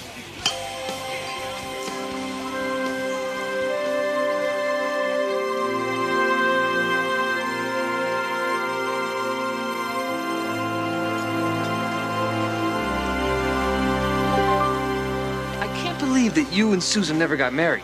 But then, you know, Wendy and I drifted apart, too. So where is Doug? What? I've seen Lisa, but where's Doug? You mean you didn't hear? You don't know? What? But don't tell me they got divorced. Doug's dead. What? Yeah, it was a real shock. He was... Lisa, you look terrific. How's work? Oh, busy. My dad's law firm. What's the matter with you guys? Lisa, I just heard about Doug. Yeah. It's been 6 years, but, I guess not long enough. Excuse me.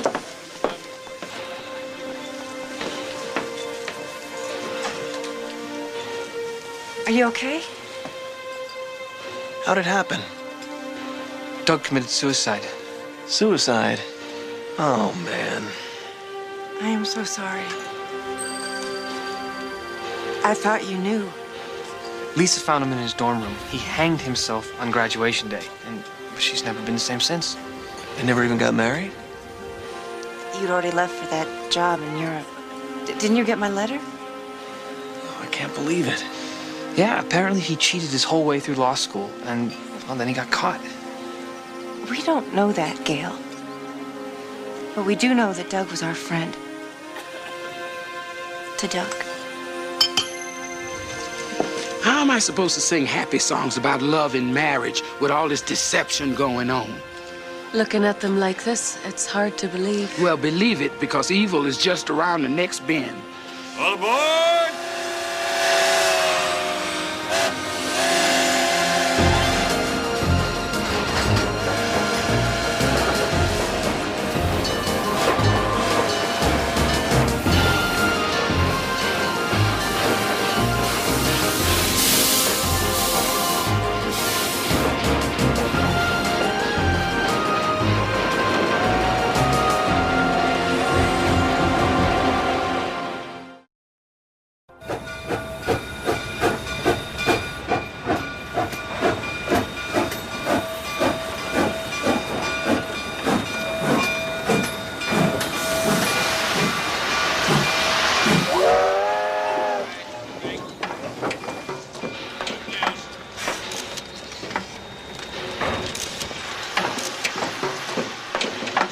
Are you okay?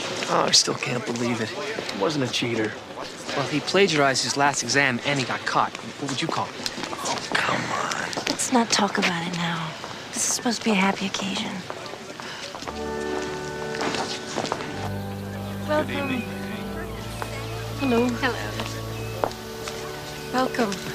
Go on inside. You can sit anywhere. It's not formal.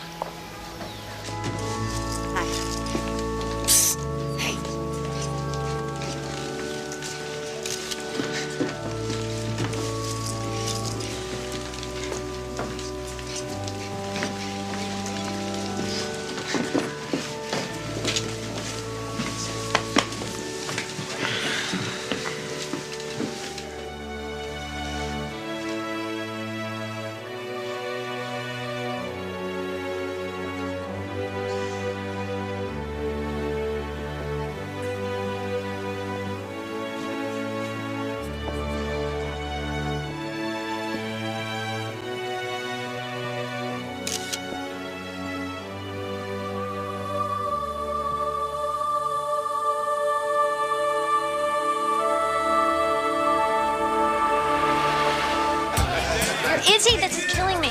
His interviews are tough. He probably met someone and he'd unwind. Gail's available, though. So, Wendy, babe, you, playing our song? No, actually, I don't see Get Out of My Face, You Nightmarish Cretin, anywhere. By Friday, you or Doug will have a job at the U.S. Attorney's Office. No offense, Susie, but I really hope that Doug gets this. He's been wanting it so badly. And I'll get away from my dad's criminal practice, and we will live happily ever after on the Honey Bunny. On what? That's the boat that Doug's always dreamed of having. Honey Bunny? Yep. Calls me that sometimes. He names everything after me. His car is called Lisa. Ooh. I'm not sure naming that old clunker after you is such a compliment. Lisa. Hey! What happened? Don't tell me.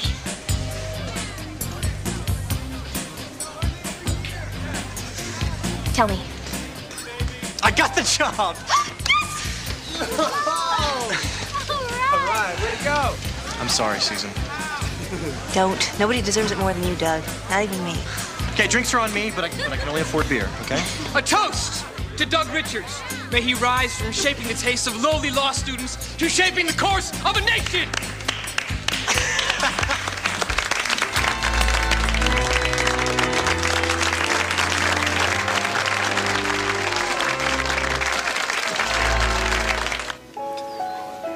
Make him smile. Over here. This man I love with.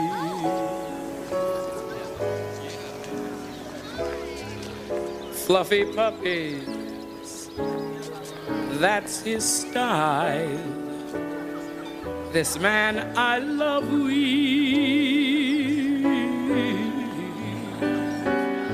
He brings joy to every day. Our nights of love are filled with play. He is love in every way. I found my home. Do you like to dance? If you're asking, I'm dancing.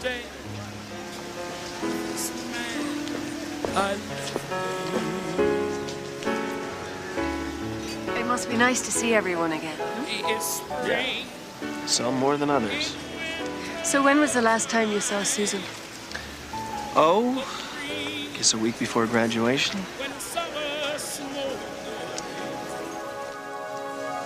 I was really proud of the way you handled that. What? I know how much you wanted that job.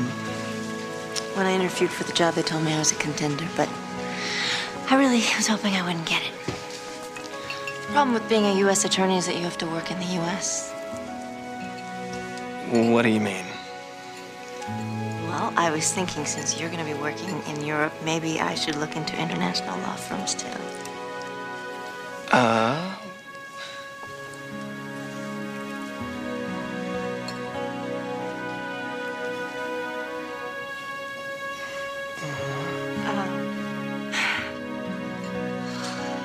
Never mind.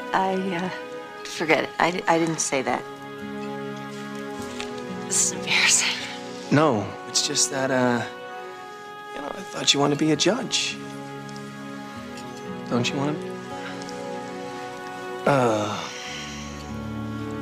No. Like, the truth is, I am not ready. You know what? If we don't just end it, it'll get ugly. So let's just say it's over. And it was beautiful while it lasted. And I'll never forget you. And maybe someday.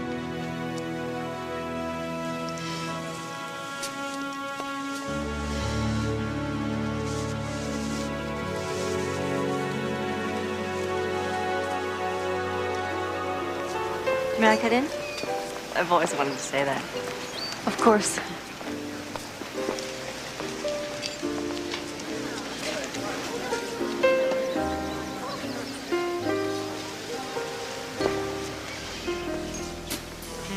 Oh, there's one left. I'm going to get this one.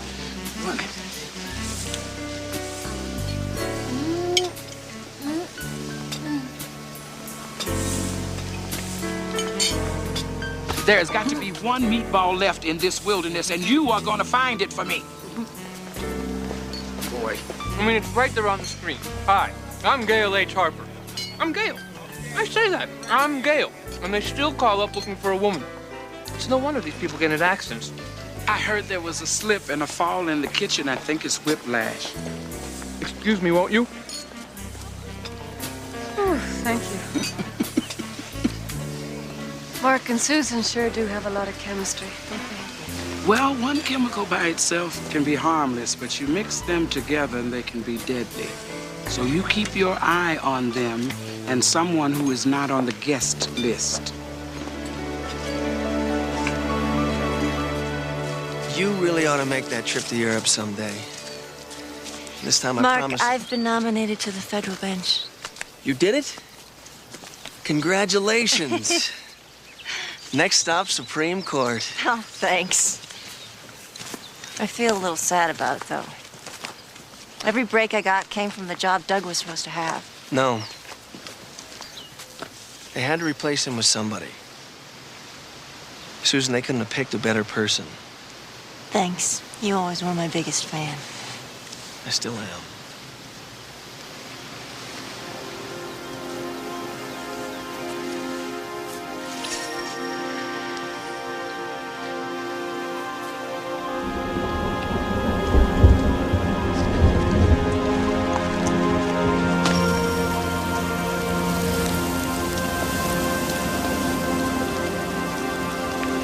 You must be the uninvited guest I've been expecting.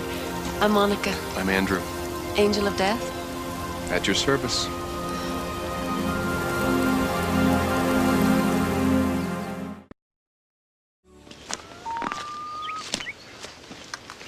Sorry I'm late. I had to escort Mrs. Arnsdorf. She's 92, and she still wanted to hang around to see her great-great-granddaughter being born. Hello, Mr. Halo. Where you been? You know, here, there, everywhere. Oh. Have you met Monica? Oh, yeah. Tess tells me that you're the best. She does? Oh, yeah. She tells me about all of her trainees. You do? And how is my angel boy? I'm good. I want to tell you, you are looking good. No, baby. You know that you're the one who looks good. Come on, baby. We got work to do. All right. Yeah. I'm so glad to see It's you. good to see you, honey.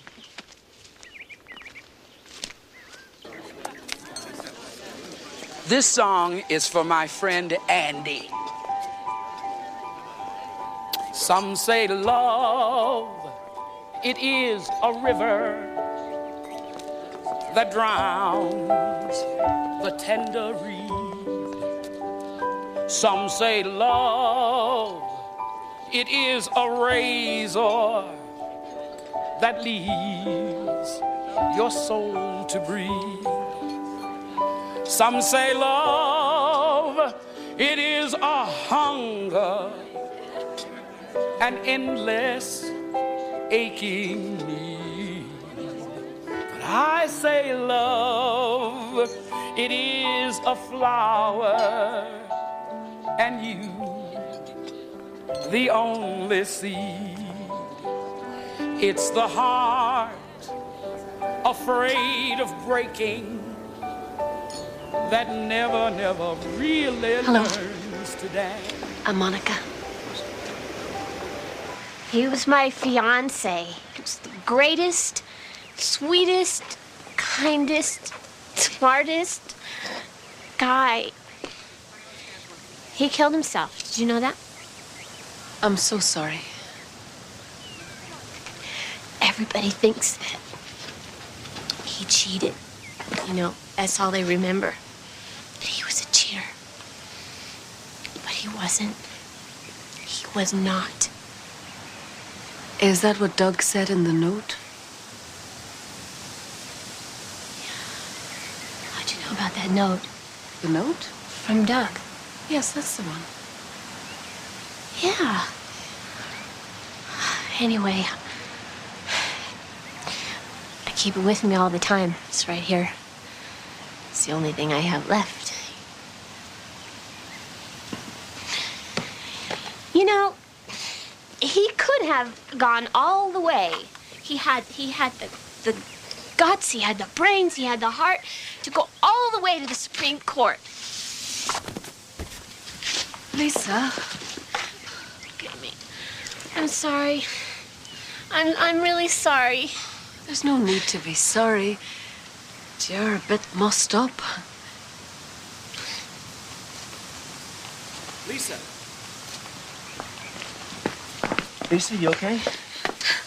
I loved him so much. I really did. Listen, honey, come on. Let's go get you cleaned up. I'm sorry. Thank you. Come on.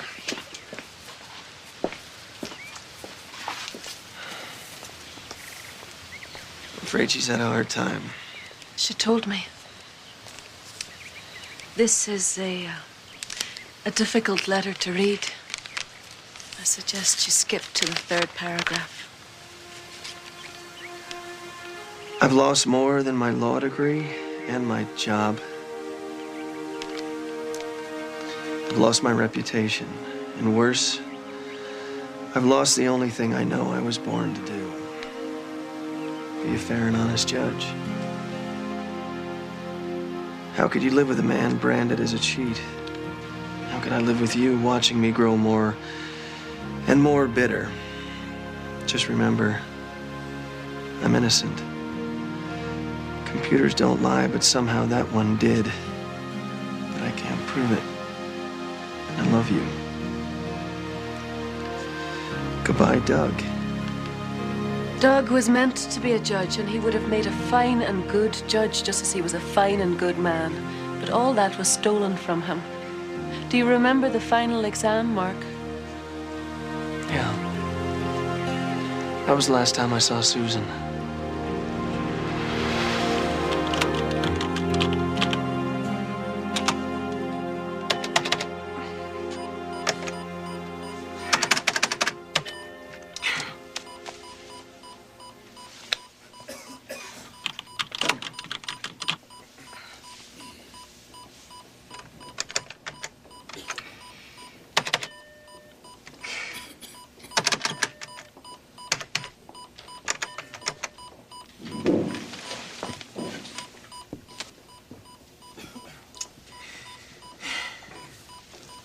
What's the matter?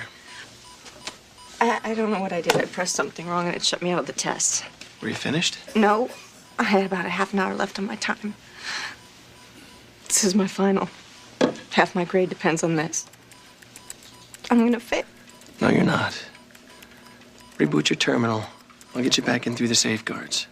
But that's cheating. Technically, maybe. Look, I can get you back in. What you put in the exam is up to you. I'm just giving you the chance. Nobody's gonna know.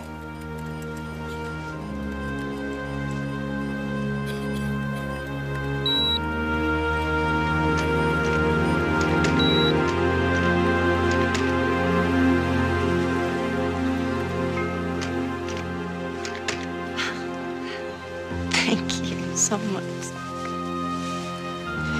You don't know what this means to me. You're all set. I gotta go pack. I leave in a couple hours. Drop me a line. Let me know how graduation goes. Sure.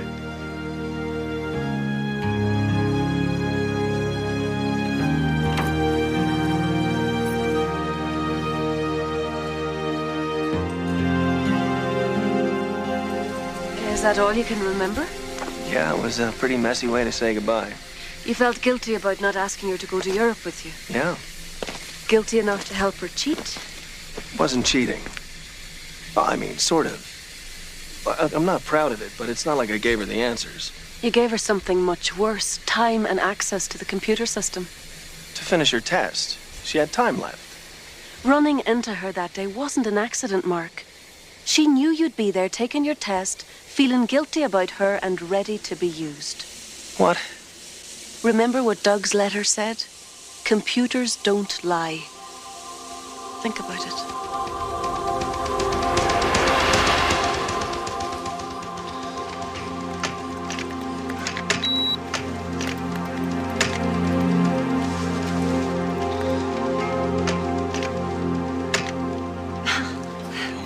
Thank you so much.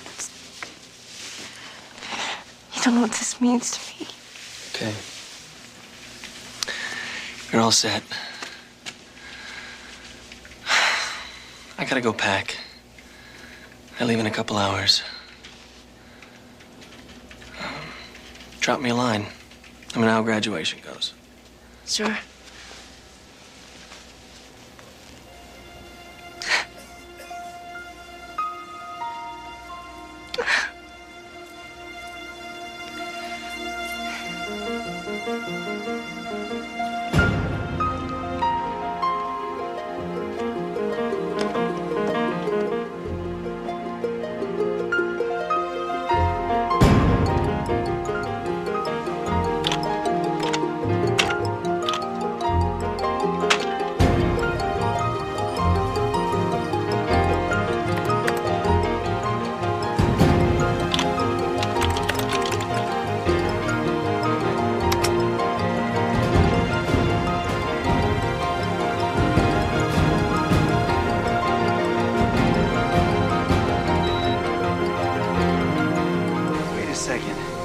didn't see that. How can I be seeing that now? What's going on here? Mark, don't be afraid. I've been sent here to help you see the truth. Sent here? I'm an angel sent by God. Are you crazy? Doug didn't cheat. Susan used Doug's password to get back into his exam and insert plagiarized material that his professor was sure to catch. That's ridiculous. Doug had the job that Susan wanted, and she used you to take it away from him. No way. She loved me. She wanted to marry me, and I hurt her. That's what she wanted you to think. And when she was finished using you, she knew exactly how to scare you into running away and out of her life. Lady, you could not be more wrong. And I don't know who you are, but this is nuts. Your friend took his life because of her. God just wants you to see how dangerous Susan is. I want you to back off and stay away from me. This wedding's over. I got a train to catch.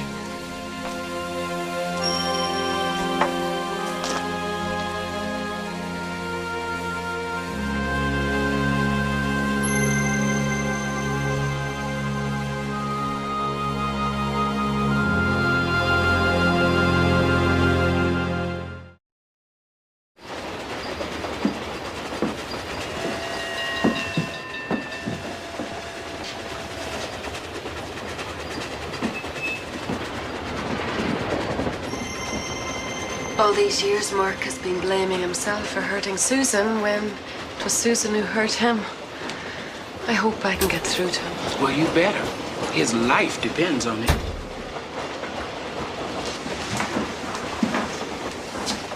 I've been looking for you. Doug killed himself because somebody got into the computer and altered his test. Who told you that? I was there, Susan, remember? I helped you do it. He was our friend. He was my best friend. I'm so sorry. Oh. I had no idea he would do something like that. Oh, Mark, please. I was desperate. I felt like my whole life was falling apart. The job. You. I was feeling like I was starting to lose everything that was important in my life. I don't know, I guess I just went crazy.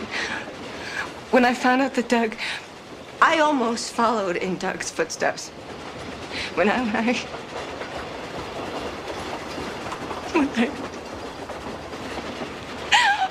realized that I was the cause of his death, I didn't want to go on. Oh, Mark. Please. Oh, please. Please forgive me. I can't. Susan, it's okay.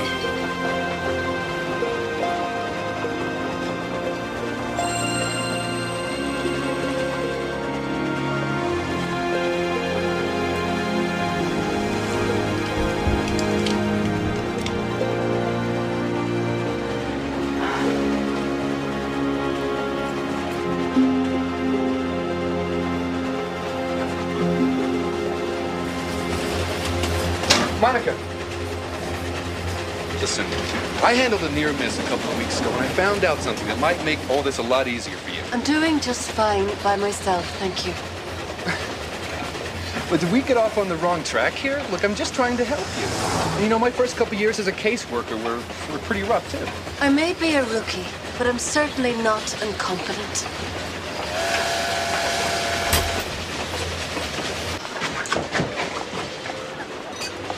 Tess. Don't you test me. Andy is my friend. Obviously. Oh, is that it? You thought you were the only angel in the universe? No, I didn't. You know I love you. And you know I'm proud of you.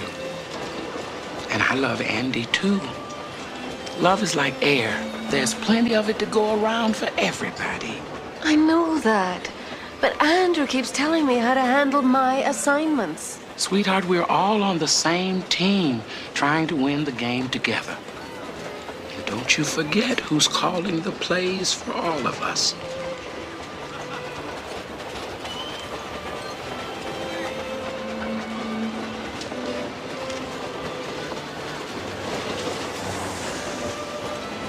Andrew, I just wanted to say that my pride got the best of me, and I apologize. That's okay. You know, Tess taught me a whole lot about pride, too. So. But I can help you. And so can he. Just go ask him about his most recent case, and I'll do the rest.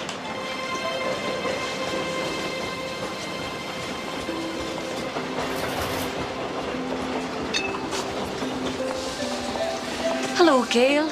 Been looking everywhere for you. You have?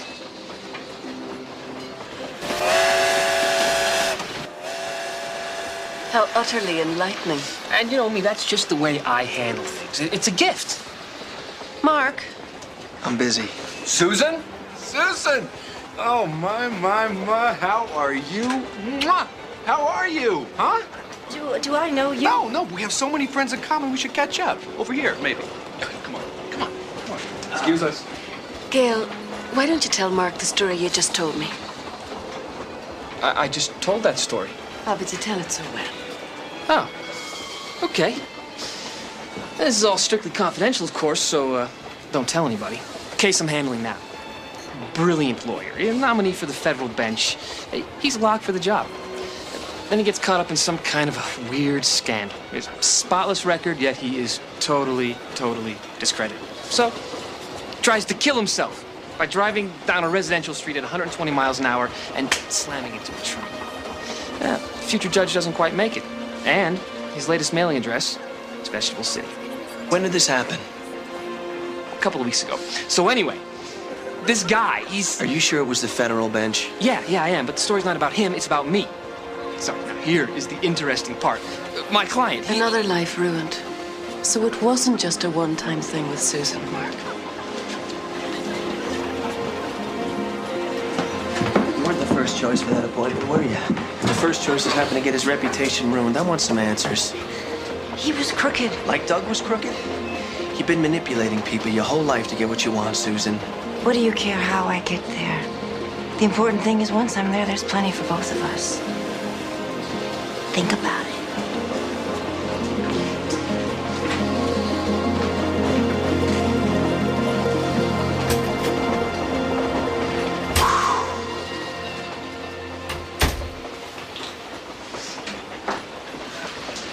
Lisa?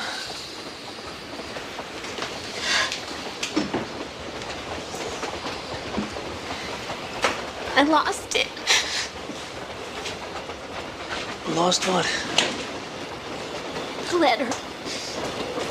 Doug wrote me a letter.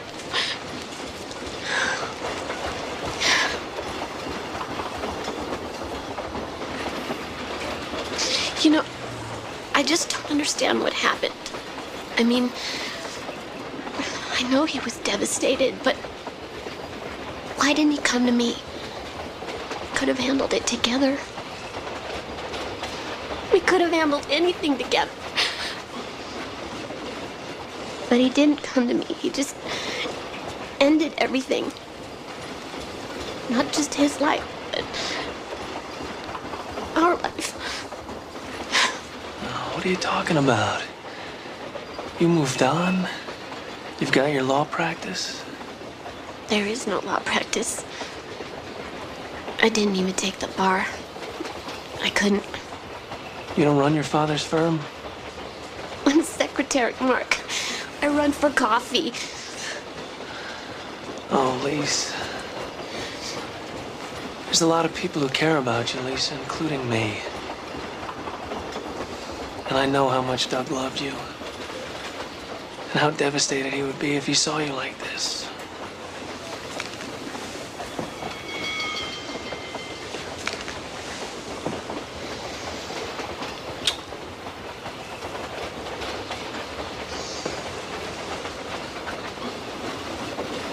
Be right back, okay?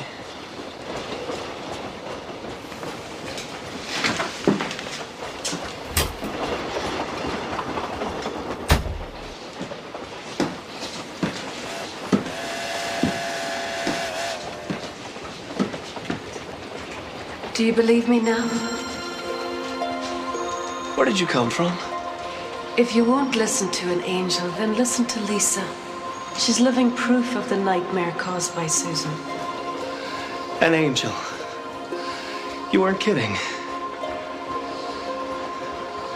Why did an angel stop Doug from killing himself? Huh? Why didn't an angel stop me from killing Doug? Mark, you didn't kill Doug. I helped Susan do this. I helped her destroy Doug's life, and Lisa's in the process. I'm just as guilty as she is. No, the only thing you're guilty of is trusting someone who didn't deserve it. Human beings have the power to make choices. And some of the worst choices are made in darkness. You made one there. So did Doug.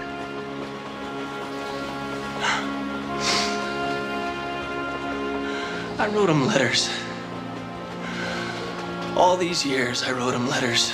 From England, Germany, Tashkent, Pakistan. I sent him to his parents. I never figured he'd write back. I was always traveling. I wrote about such stupid stuff. Weather was bad. Work is good. How are the Mariners doing? But it just felt good to know that I was sitting alone the other side of the world, talking to my best friend. Except I wasn't. He was closer than you knew. You have a responsibility now to Doug, you know. And to all the lives this woman could destroy should she remain a judge. I don't know. You came back today to right a wrong, didn't you? Yeah. I came to finally do the right thing by Susan.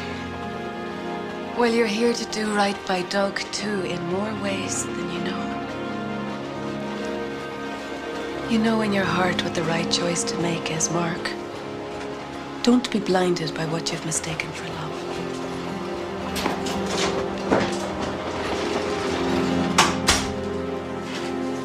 Hi.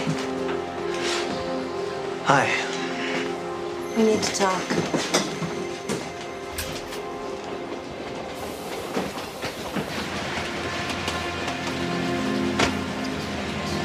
I was crazy to think I could tempt Mr. Clean.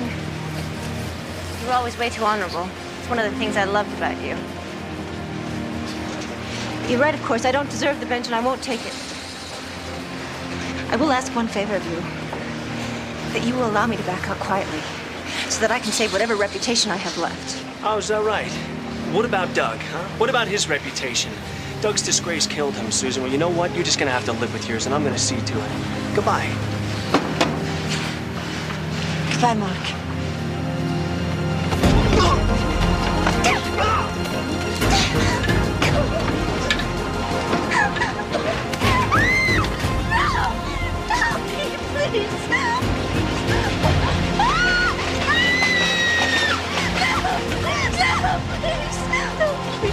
You know in your heart what the right choice to make is, Mark. Mark! Please don't drop me.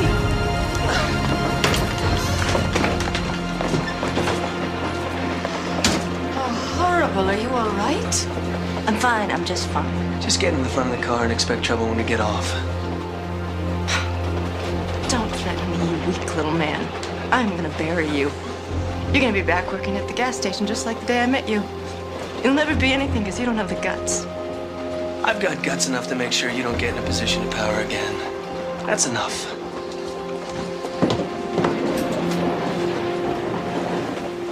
You were right. So were you.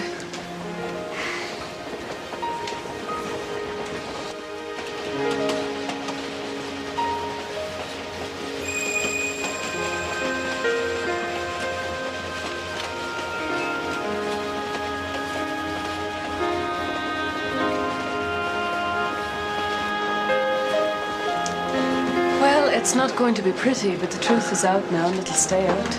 Can you help her? When she's ready, there'll be an angel there for her. She's not gonna go down easily. No, not easily, but it will happen. Just be strong. Just wish the truth weren't too late for Doug. He was the best guy I knew. You know, that's what I always said about you, Mark. God never created anything stronger than the power of real love. It lives forever. And you never know where it's going to come from next. Hi. Hi. You have a good heart, Mark.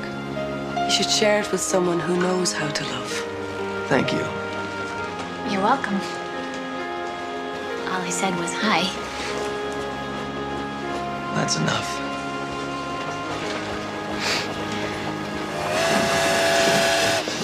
Well, Miss Wings, did we learn anything here today?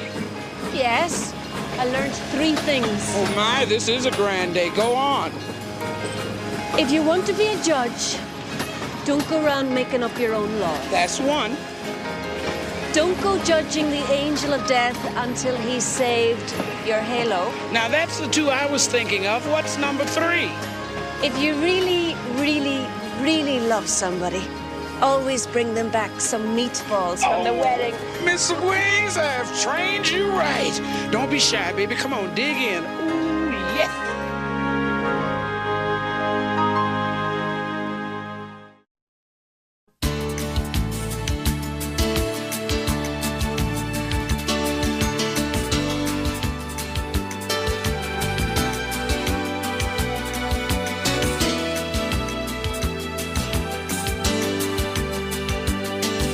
Well, thank you, gentlemen.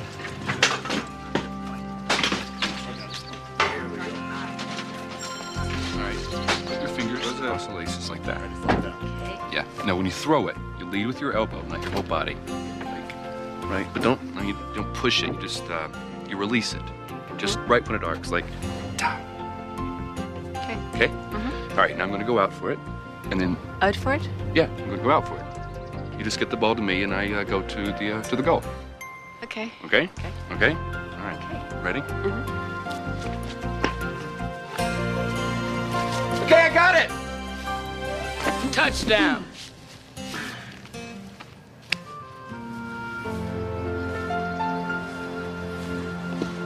But the paramedics have left. You see, I don't understand. That doesn't matter. There's definitely going to be a death in the family. No question about it. It is Mr. Carpenter's time. Andrew is here. Why do you need me? What's a good receiver without a good passer? Give me that ball. Give it to me. Give it to me now. Now, you've been called here to attend the death of a good man. His name is Joe Carpenter. And Andrew will handle his transition. But there's a secret in this house, and it's got to be swept out before this man goes. It's one of those family secrets that has colored their lives, and they didn't even know it. You'll find out more about it later. But the problem is, that secret better go before that man does, or the family that he has devoted his life to building will be shattered to pieces the moment he leaves this earth. Here you go. Thanks.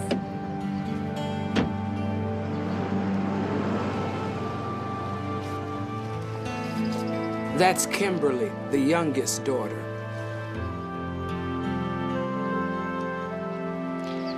So this is how he wanted to go, huh? Yeah, at home with his family around him. And your job is to see to it that they don't kill each other first.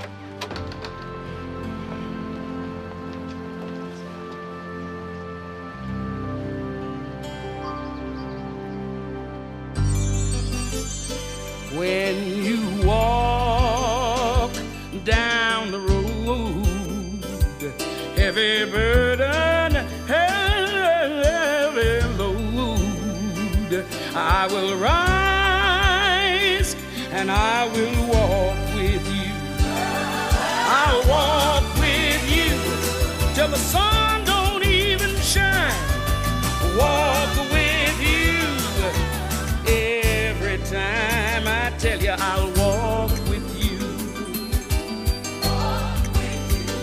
Believe me, I'll walk with you. I thought you were going to call from the airport. Well, it just seemed easier to take a cab. I wish you had called. You look great, sis. Doesn't she look great, Kay? She looks like she always does. Oh, hey, you're getting skinny, big brother. Trying. So how was your flight? I got here. I took the shuttle bus in. Where's Mom? We're trying to track her down. Mother chose this particular weekend to visit Aunt Laura in Florida. I volunteered to stay with Dad. She needed a break. Who knew he'd get worse? Kimberly Ann. I don't believe it. Hey, Doc, what are you doing here? I thought you were on your way to a conflict in some distant corner of the world. Well, I was, but I made a U-turn as soon as I got the page. I thought we'd see you at the hospital. How is he? Well, he's dying, honey. And he's not at the hospital. He's here. Upstairs? I requested a nurse from the visiting hospice service. Let me get that. I just want it understood that we do nothing until Mother arrives. Well, you better tell Daddy. He might have other plans. Perfect timing. There's some things we all need to get clear. Better now altogether. This is Monica, the visiting nurse. And these are Joe's kids. Kate, Kim, and Chris. I delivered every one of them. Measles, chicken pox, broken arm, broken ankle, and a few broken hearts. Well, I'm sorry that I have to be here, but I'll do the best I can. I'm not at all sure your services are needed here. My father should be in a hospital. That's what we need to discuss. Monica, why don't you go upstairs and make yourself comfortable? It's the first door on the right. Thank you.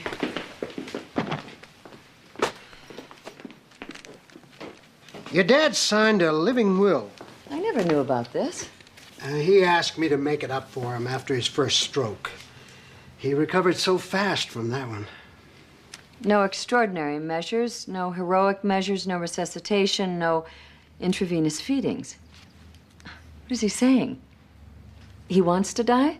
When he's ready, yes. Father's over 80. He's been stuck in a wheelchair for years. He can't take care of himself. Your mother barely can, and it's been killing him watching her try.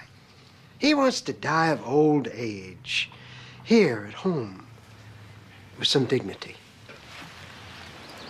Sorry, Doctor. I don't know where she keeps the sugar. Mother never puts anything where it belongs. Oh, it's okay, really, Kate. I don't know about this living will thing. It may not be the choice of every 80-year-old, but it's his. But, Doctor, what if he has a chance, though? For what, Kate? To get better and die another day? And this is what he wants. He couldn't have been more clear. Does Mother know about this? Yes. She didn't like it. She's controlled every other minute of his life. Can you imagine her giving up the chance to choreograph this? Kimberly. Is it just me, or does this feel less like a death and more like a getaway? Is everything a joke to you? If I don't laugh, I'll cry.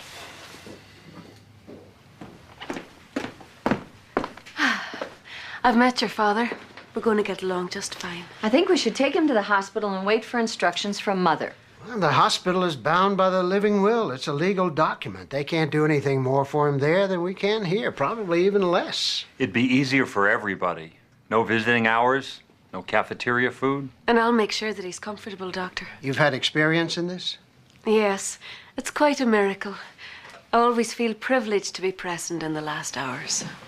Well, keep him on the oxygen. Try to get him to take a little water when you can. You're not staying? I'll be checking in, honey. Could take a few days or a few hours.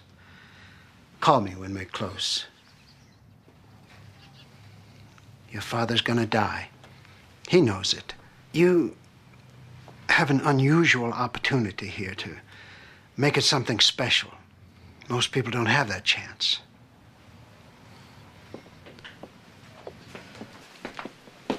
Well, I wish you could have been more specific. Days, hours? All right. I'll set up headquarters in the corner room. Kim, you take the couch. Chris, I guess you're already living in the basement. You are? Carol and I are separated. When? A few weeks ago. I moved in downstairs a while back. See the kids on the weekends. Nobody told me. Mother told me. But then again, I stay in touch with this family. Now, I'll make out a shopping list. Chris, you go to the store. I'll make dinner. Then we can take turns after that. Kim, I don't imagine you've done much cooking in all your running around, so you can make the I'd beds. like to order the large combination, no anchovies and extra onions. Extra cheese. Yes, and extra cheese. And what else? Munchies. Oh, yeah, a bunch of munchies, you know, chips and stuff. Okay. Yeah, that's good, a carton. It's 406 Grand Avenue West. Yeah, right, that's fine. Kim, didn't you hear me? Kate, my father is dying. I am not going to spend his last hours putting hospital corners on the guest room beds and sitting around the dinner table eating your idea of a wholesome meal. You want me? I'll be upstairs next to Daddy.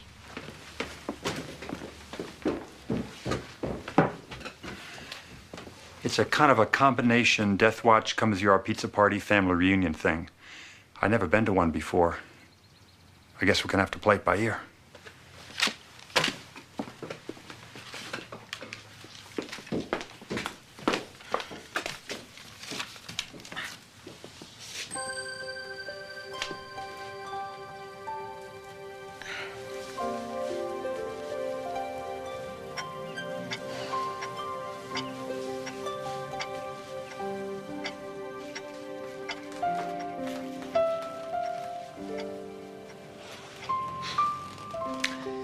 You have been a very big help today, Katie.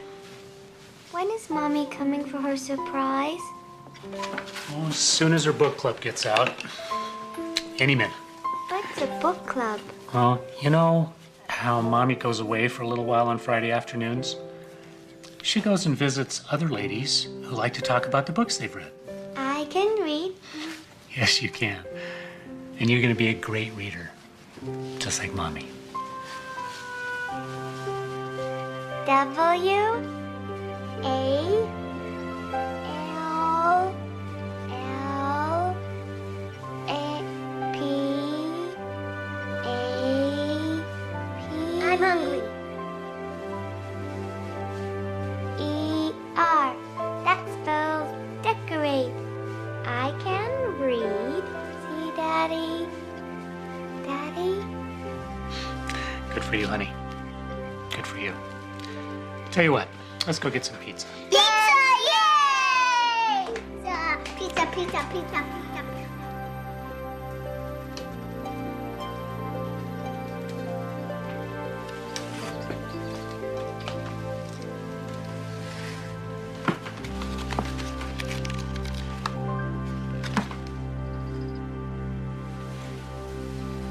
Asleep? Yeah. What did you mean when you said that death was a miracle? Death? Oh, it's probably the most real thing that happens on Earth. It's awesome and profound. Like a birth. A soul passing from one realm to another. You can welcome death with wonder and respect, or you can fight it with fear and regret. Dying with regret, I've learned, is hardest of all. For everyone. Hello, Mr. Carpenter. My name is Monica, and I'm going to be looking after you. Helping you down the road, so to speak. Angel. Dad? It's Kimmy. I'm here. I'll be right back.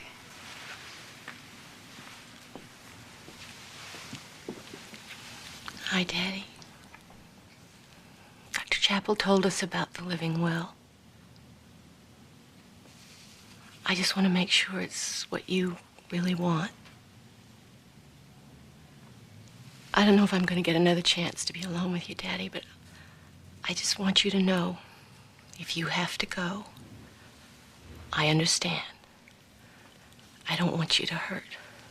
But you're the only one in this family that I really feel related to, you know? I don't want you to suffer anymore at all, Daddy. But I think that I'm going to. It's important. You need to know. I have to tell you. What? The truth. The truth. It's not too bad. What truth? Someday, find out. Your pizza's here. Can you pay for it? It's your pizza. You pay him. Besides, I only have a 50. Hold on. I'll be right back, okay? I'm back in this house 10 minutes, and you're already acting like Mom. No, I'm not. Besides, I didn't order the pizza.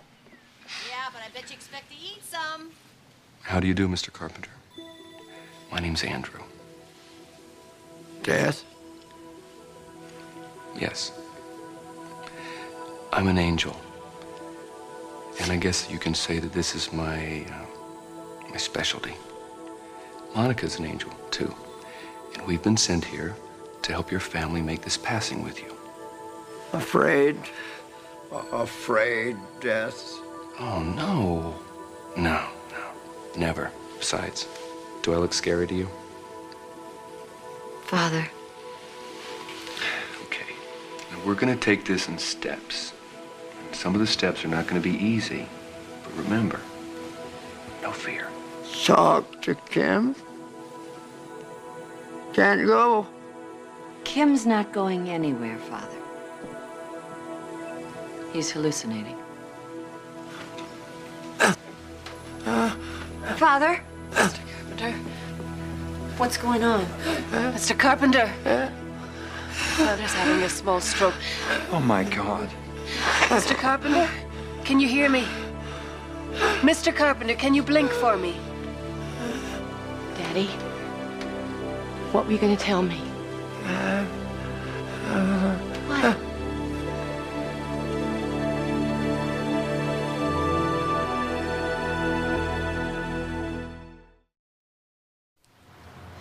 He was trying to tell me something. He wanted me to know something. And I blew it. I thought I had more time. Everybody always does. Figures. Nothing important ever really gets said in this family. Honesty might kill us all for good. You seem honest enough. Well, I'm the exception. Always have been.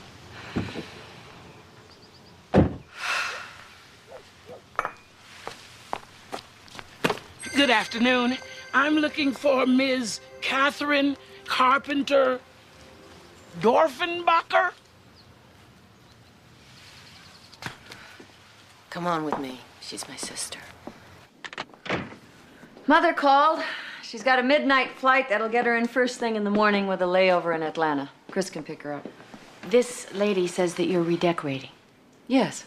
Hello. Hello. Please, come in. Thank you. Kate, what's going on? I'm here. I have the time. This wallpaper has been around since before you were born. Besides, it'll be a nice surprise for Mother. Is this where you want to be when your father dies? Down in the kitchen, looking at wallpaper samples? He's not going to die tonight. You know, maybe I should come back at another time. Well, that wouldn't be such a bad idea. Sit down. Please. Oh, well, okay. Oh, man. You are freezing. Hold on. I'll get you a blanket, Dad.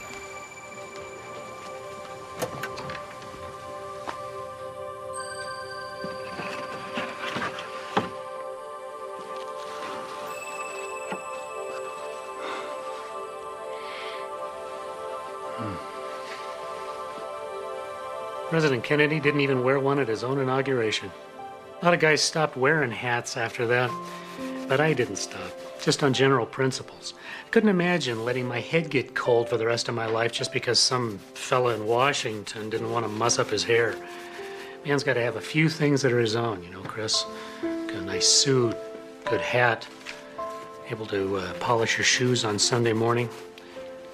And not to mention, a few small avenues of self-expression. Mom really hates that tie, you know. Yeah.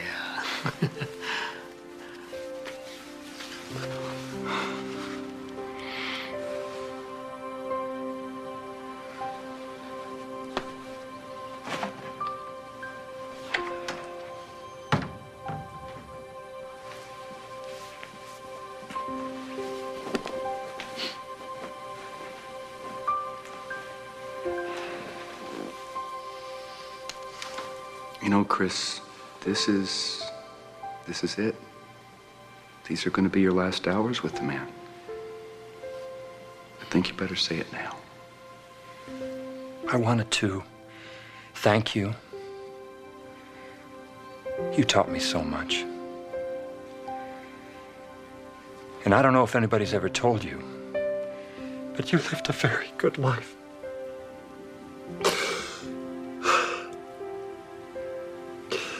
You're a good man. Did you ever think of him as a strong man? I have a confession to make. I never really thought of you as a strong person. Patient, maybe. But how could a strong man live with a woman like Mother? Maybe that's the only kind of man who could. All of a sudden, I'm starting to think it took more strength to stick with it. You know how to sit back, duck, and ride it out. I'm not so good at that. But I'd like to know, was it worth it, Dad? Hanging in there all these years? What did you get out of it? Chris.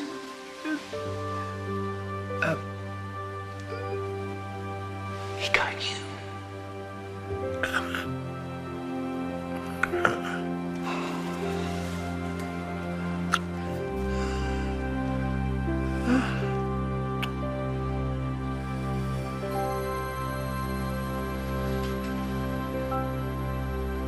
Just let me get this straight.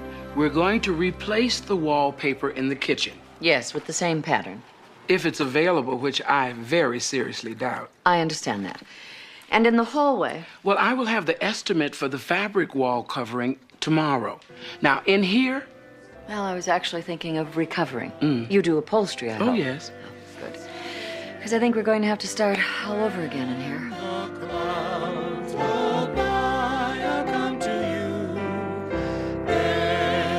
Skies will seem more blue down in Lover's Lane, my dearie. Wait.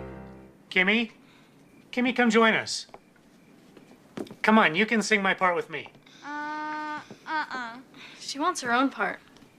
There are only 4 parts in 4-part harmony, Kimberly. Okay, well, you be the critic, okay, honey? Give us your opinion. Smile the while you kiss me, Saturday. So we're going with the rustic Ralph Lauren? Lauren. Right. The Lauren, if I can get the slip covers in green. Yes, but more green than red, not red than green. Yeah. What you said. Now, in here? Well, I was actually thinking of recovering. You do upholstery, I hope. Oh, yes. Good. Because I think we're going to have to start all over again in here. Am I beat? That woman looked through every swatch and sample this side of heaven. I will never get over how humans find new ways to grieve. How we doing, baby? It won't be long now. And the secret's not out yet? Did you say something? Oh, never mind. Mr. Carpenter, your time is at hand. It's gonna be a long night, but you have got the best angels in the business working on this. And I promise you, God has heard your prayers, and we'll have this all cleaned up real good before you go.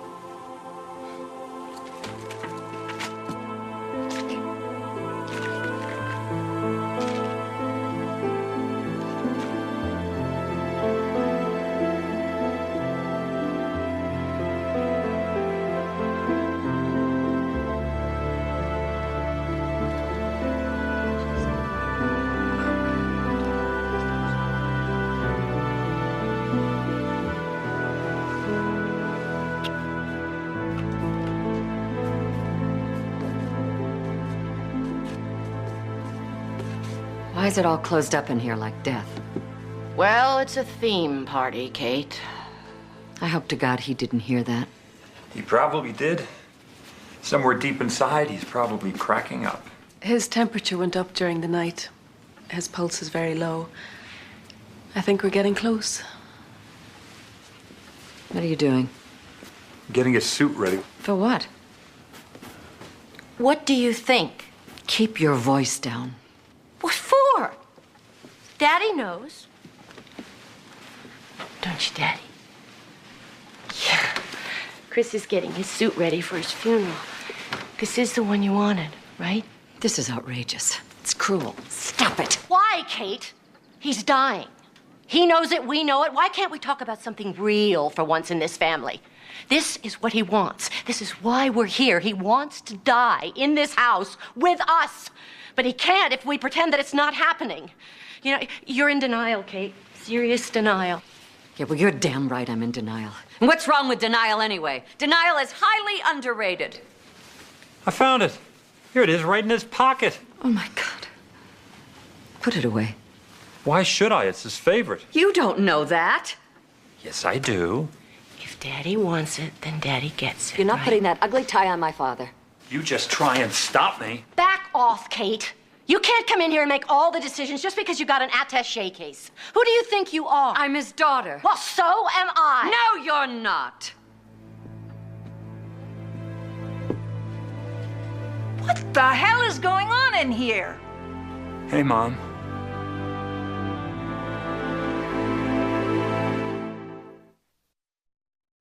Now, what is all this racket?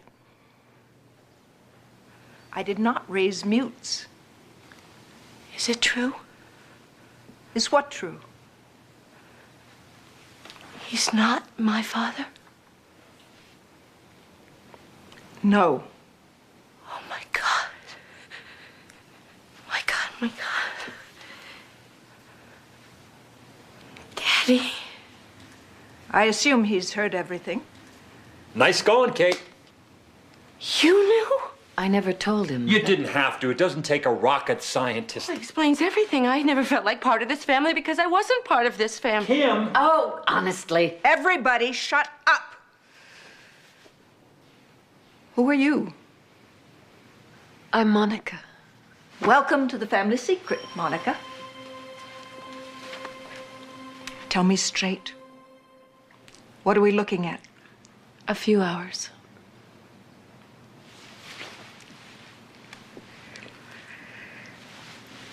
Is he lucid? Well, he's had a series of small strokes. He can hear, but he can't respond, except through his eyes. He has great eyes. That's all we ever needed to communicate. Right, Bucci? Will somebody please tell me why I can't take 2 days for myself for the first time in 6 years without the whole family going to hell in a handbasket? Didn't take a handbasket, Mother. We've got a mess here, Joe.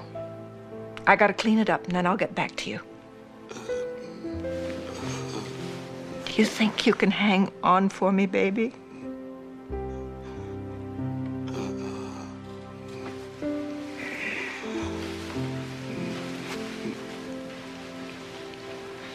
I'm going to the bathroom.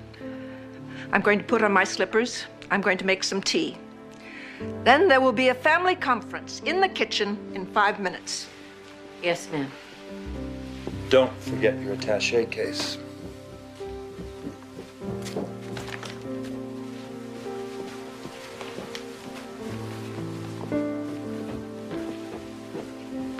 Whatever the real story is, Kim, I just want you to know. You're still my sis.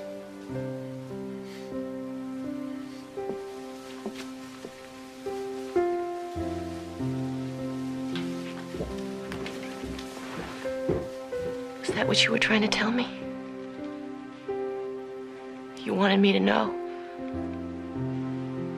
Or did you just find out too? What? You know, in some funny way? I think I always knew. I guess that's the thing about family secrets. Nobody talks, but everybody knows. Do you believe in God, Monica? Belief hardly begins to describe it. All I ever wanted was to just feel comfortable in this family. When I was a kid and I'd blow out my birthday candles every year, that was my wish. And whenever we'd pray, that was my prayer. I would put my money on the prayers over the candles. Doesn't matter either way, it never happened.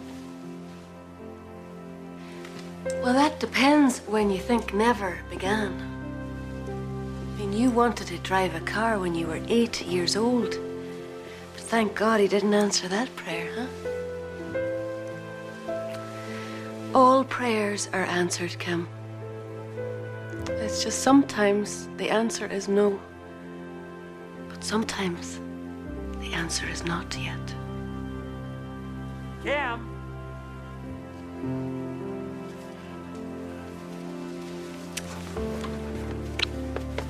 I'll be back.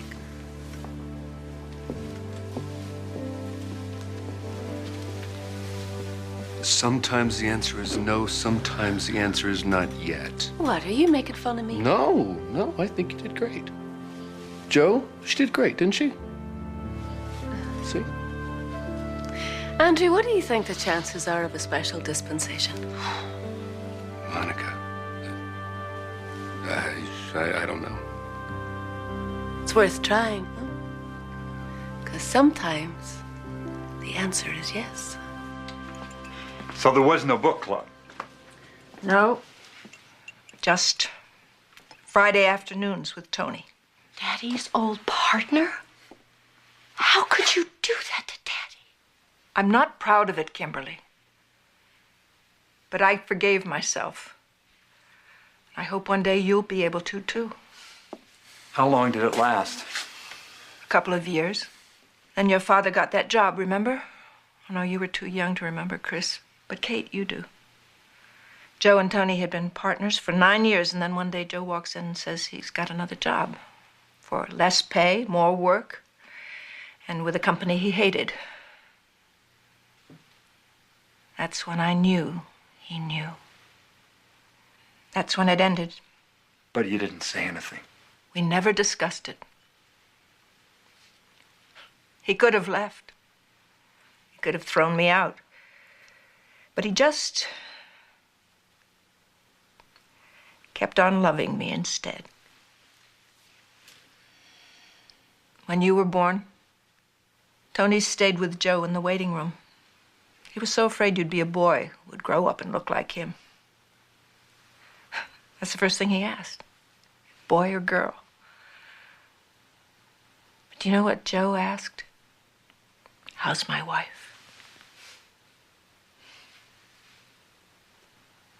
And you knew all this time, Kate? How? Remember when I dated Billy Warchowski?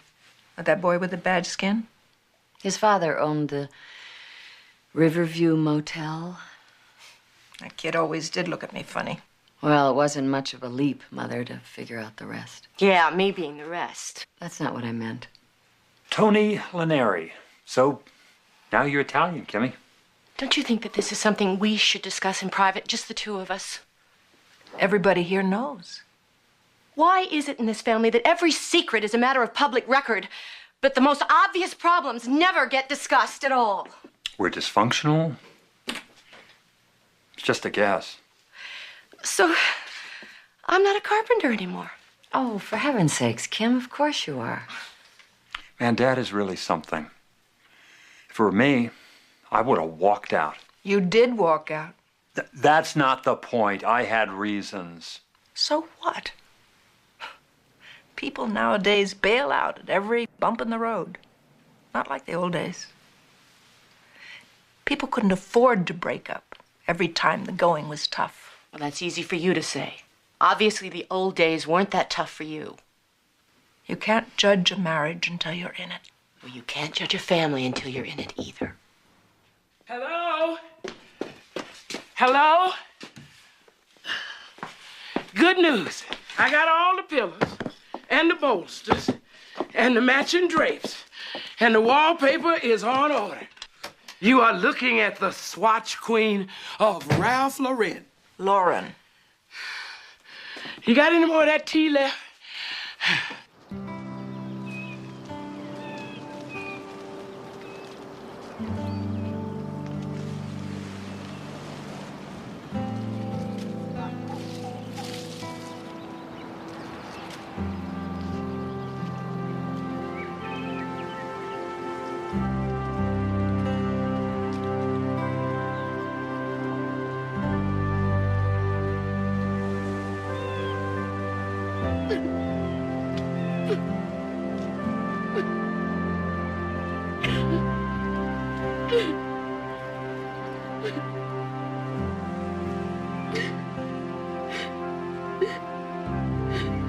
I was so young and so stupid and scared to death.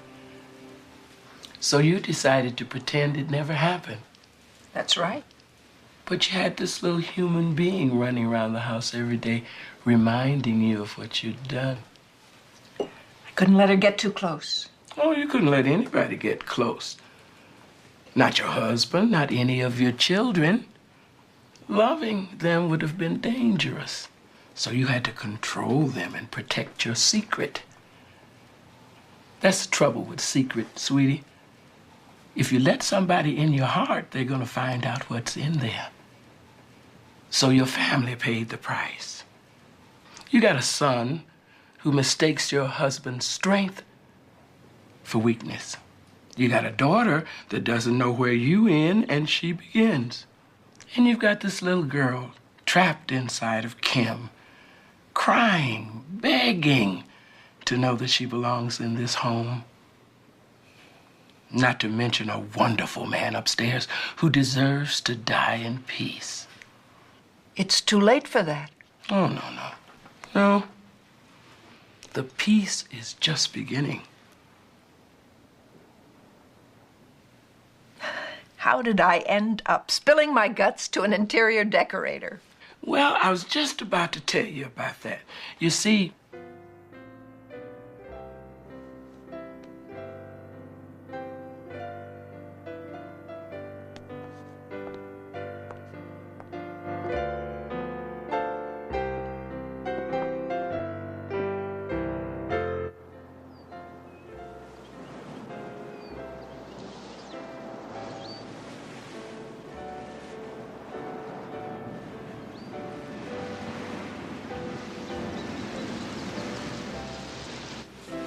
Go get him, girl.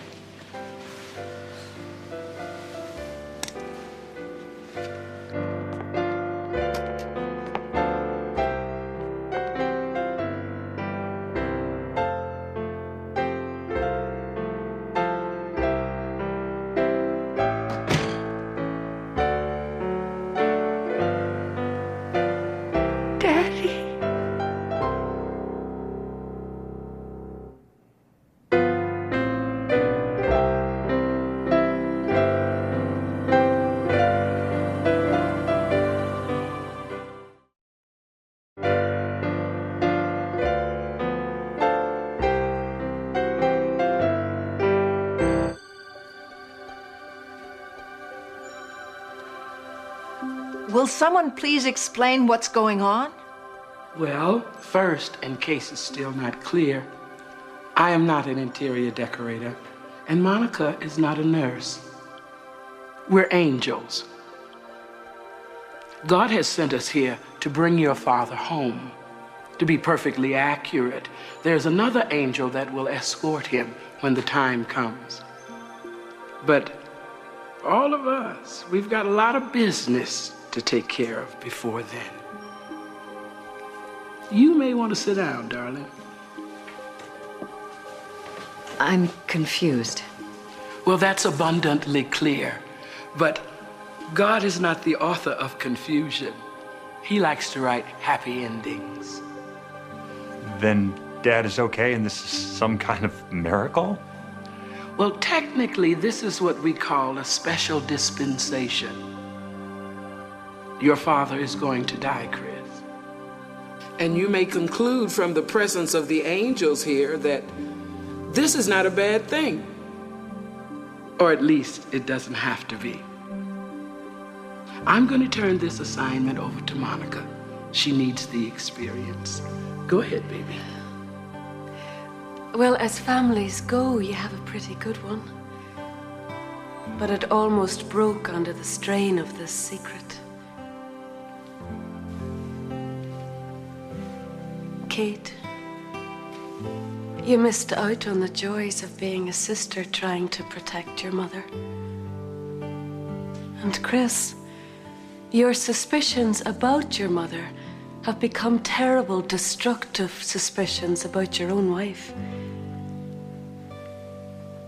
Kim, you always knew there was something different about you, but you could only guess at what it was, and you always guessed wrong. There's nothing wrong with you.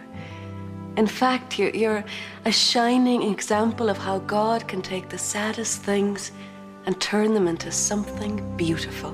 That's true. Yeah, I guess I always knew Elizabeth. I didn't like it, but I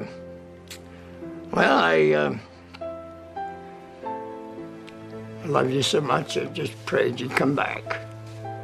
You did. Look who you brought with you. Oh, Dad. I won't deny it, it hurt, but I decided that, it's more important that being together, all of us, that's more important than me being right. If that makes me weak, son, I'm guilty. Kimmy, you always knew you were my little girl, didn't you? Son, go home. Give me your best, Chris. That'll be enough. Catherine, you can't fool me. I know you're not such a tough bird, Katie girl. You were the first baby I ever loved. You always will be. So share it with the rest of them, okay? I'm real proud of all of you. Your instincts led you to preserve this family. But a family, it can't survive without the truth. Now, don't be afraid of the truth. Speak it, look at it, live it.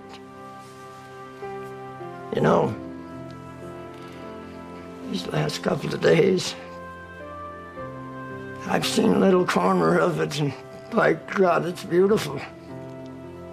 And don't forget, I had a choice, and I chose to love.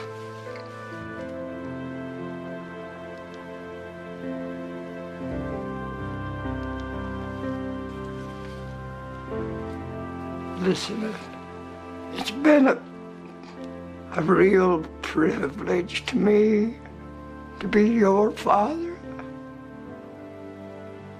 Oh. Oh, God, no. Please, God, don't let him go.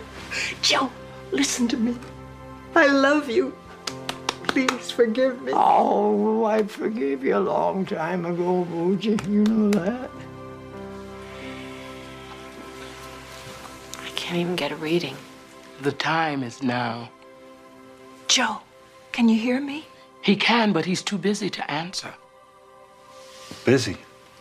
There's a moment when humans remove themselves from this place and get down to the business of dying.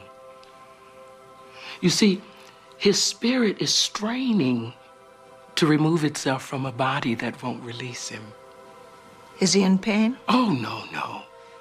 The pain's all gone. There's more death here now than life. The other angel, is he here? Yes, Andrew is here. And he's in touch with that part of your father's spirit that you can't communicate with.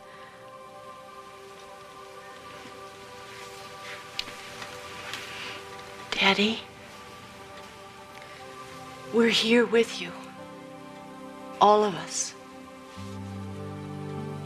And we want to say thank you. He says you're welcome. Andrew says your father says you're welcome.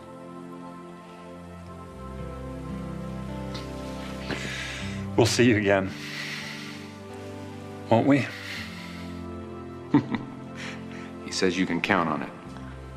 You can count on it. And he has a gift for Kim and a request. Kim, your father has a gift for you and A request. a request. Sing the song. Sing the song.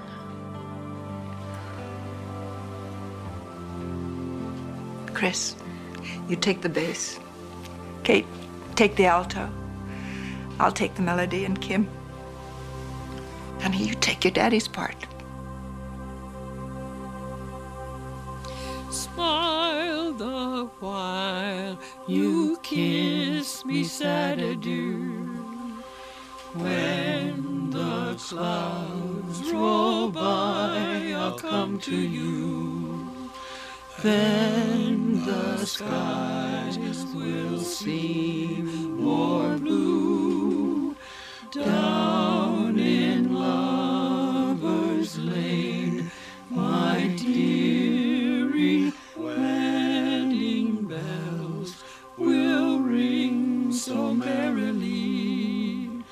Every tear will be a memory. So wait and pray each night for me till we meet again.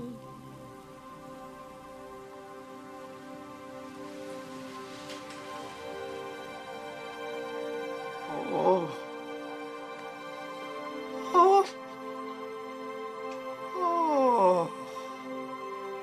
Till we meet again, till we meet again, till we meet at the Father's feet. Till we meet again, till we meet again. God be with you till we meet again.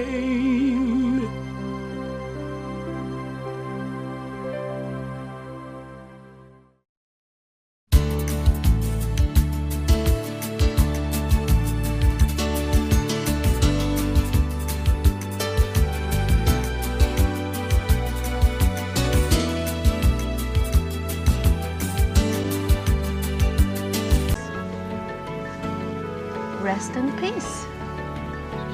Well, most of the time, that's the only rest that anybody ever gets. If people knew what was waiting for them, they wouldn't make these places so sad. Well, grieving is a very powerful thing, Miss Wings. It's a good thing. It's a healthy thing. It's a healing thing. And it lets you get rid of a lot of pain. But it's something you should go through, not something you should hold on to. I don't understand why human beings hold on to things that hurt. Well, it's like if you give up the pain, you give up the person you've lost. It's a hard lesson, but there's only one way to learn it.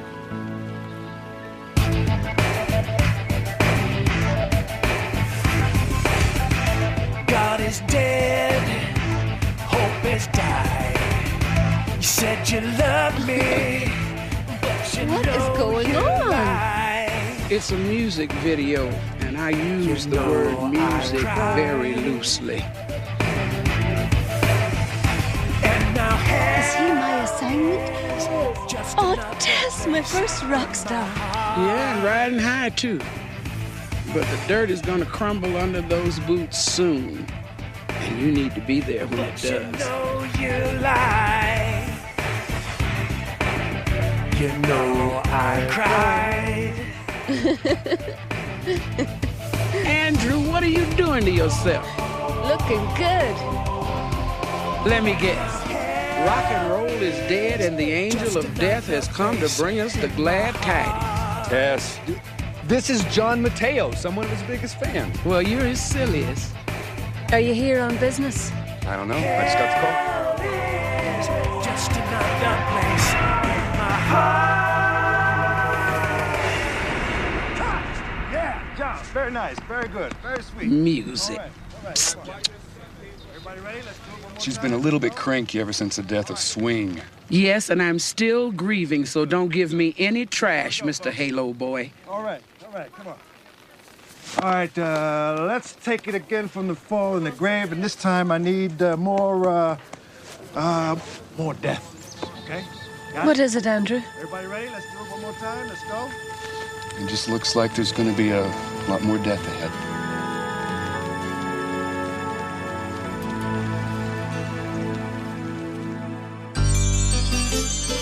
When you walk down the road, heavy burden, heavy load, I will rise and I will walk with you. I'll walk with you till the sun don't even shine. Walk with you every time. I tell you, I'll walk with you. Believe me, I'll walk with you.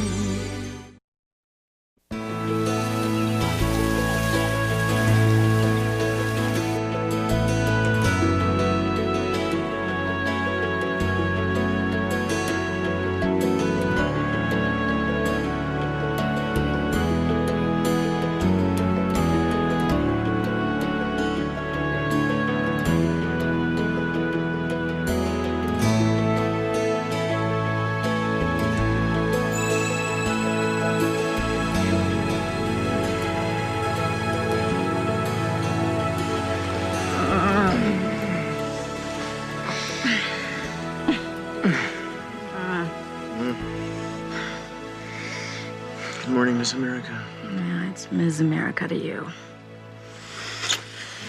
So I wasn't dreaming. I am married to the sexiest man alive. Yes, you are. You may thank me, and then you may kiss me. Oh, boy.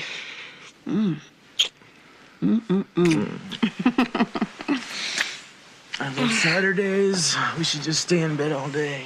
Oh, yeah. What about the kids? The kids can stay in bed all day, too. We'll call them on the phone. I'm sure Kathleen Sullivan will love that. Am I doing her show tonight? Mm-hmm. Plane leaves at 4. Murray's got the tickets. I packed you last night. Murray, you're not coming? Samantha's recital at 3. So catch a shuttle. I'd have to be out of there by 5. Yeah? Get to the airport by 5:30. Shuttle leaves at 6:15. Get in about 7:20. I don't know. Do I love you that much? You flat out do. You told me so once in front of a whole bunch of people. Yeah, all your friends, I recall.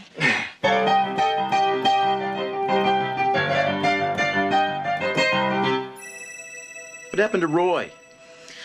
Family reunion. They sent a replacement. She looks very eager.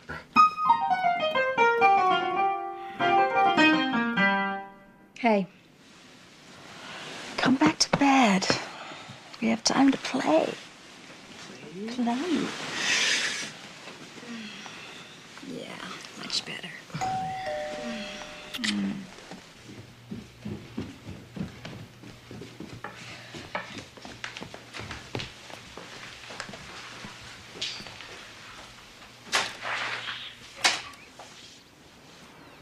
Well, aren't you going to invite me in? I'm sorry. If you're making a delivery, go to the service entrance. No autographs or pictures, please. And if you haven't announced yourself at the gate, I must ask you to leave. I am your new nanny. I didn't have an old nanny. Well, you got a new one now. Let me talk to your mother. I'm sorry. If you're making a delivery, go to the service. Back off and get your mama. Okay.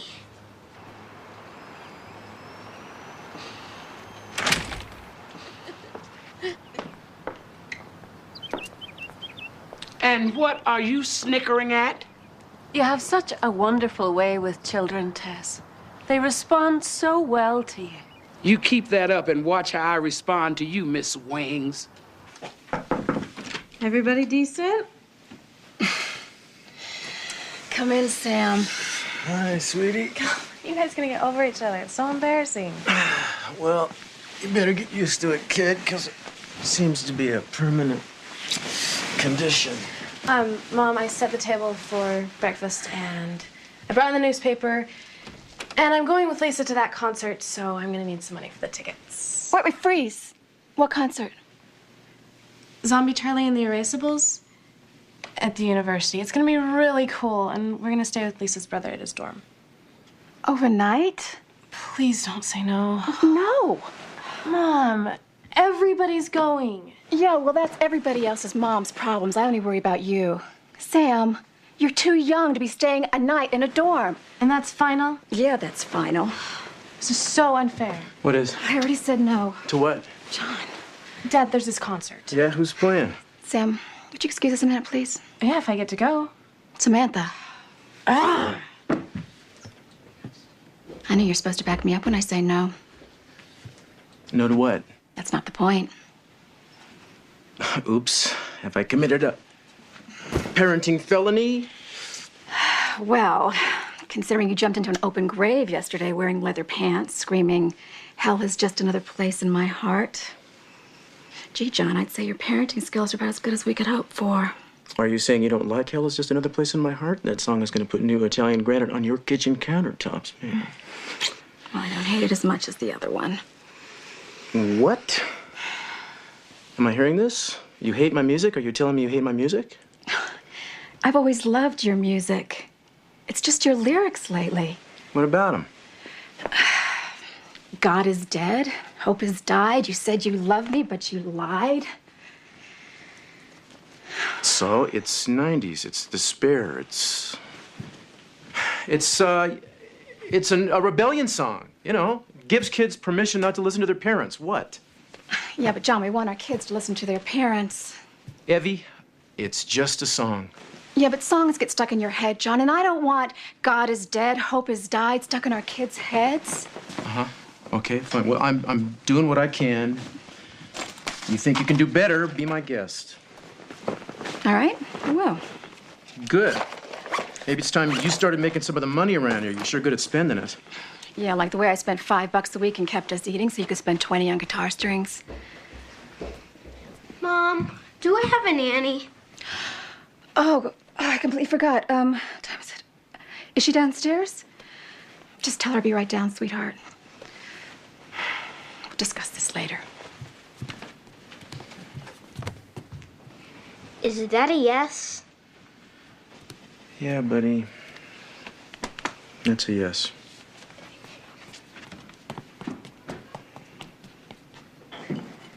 God is dead. Says who? My dad. Is that so? Well, I'd like to see his research. I am so sorry. See, you've met Dylan. Yes, he's very vigilant. Yeah, well, we do teach our kids to be very cautious. My husband's become so popular that we have to be very careful about security. Actually, we've had fans mail themselves to the house. I wouldn't try it. I made some coffee. I hope you don't mind. I love coffee. Perfect. Oh, have you met Monica? Oh, yes, we've met. I sold my soul to rock and roll. John, Samantha, Tess, and Monica. Welcome to the asylum. Thank you. I've seen worse. Really? Murray's gonna meet you at the airport with your tickets. You still gonna make that flight tonight? I'll be there. Wait, what about my recital? I'll be there too. I'll take care of everybody. It's what I live for. Besides, spending other people's money. Besides, I wouldn't want to miss out seeing you all decked out, wearing. Oh, your pearl necklace? Yep. You're gonna let me wear it? It's gonna bring you luck. Oh, thank you. Oh, isn't it lovely? It's just a stupid necklace. You take care of that. It's my favorite. I will. Oh, ready to go, sir? Yeah, this must be me leaving. So, I'm gonna be seeing you later then? Uh-huh. Okay. You ever driven a rock star before, Monica? Oh, well, I'm trained to deal with VIPs. I'm sure she is. It's a very nice family you have there. Thanks. One of them's mad at me right now. Sat page, this is account 679. I want to page my wife. The message is CFG, John. Yeah, thanks. Excuse me? Yeah? What does CFG mean? Oh, it's the perfect chord progression in a classic rock tune. It's our private shorthand for I love you. Ah. You can never go wrong saying that. Hey, so proud of you, Sam. You were wonderful. I know. Okay. Did you put the necklace back in the box? Mm-hmm. Well, we'll be back tomorrow night. Oh, please tell Dylan to feed the guppies. Yeah. All right. I love you. Bye.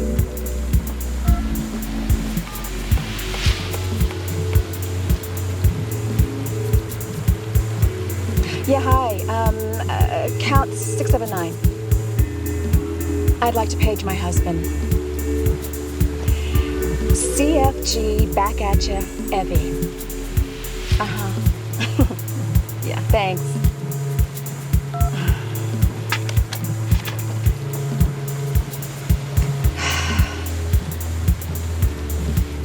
I know someone's there. You're the answer to my prayers. Congressman, thanks so much for joining us and answering these questions for your constituents. And we'll be back right after this. Where is she? Supposed to be here by now. You're on. Yeah. Where? Yeah. Look at that. It's no problem, I'm sad.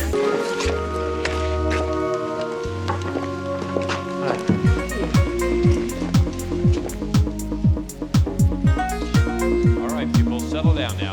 We're on in 5, 4, 3, 2. My guest tonight, John Mateos, superstar, rock and roll legend, and may I say, a fine musician whose sometimes personal, wrenching music touches a chord in all of us.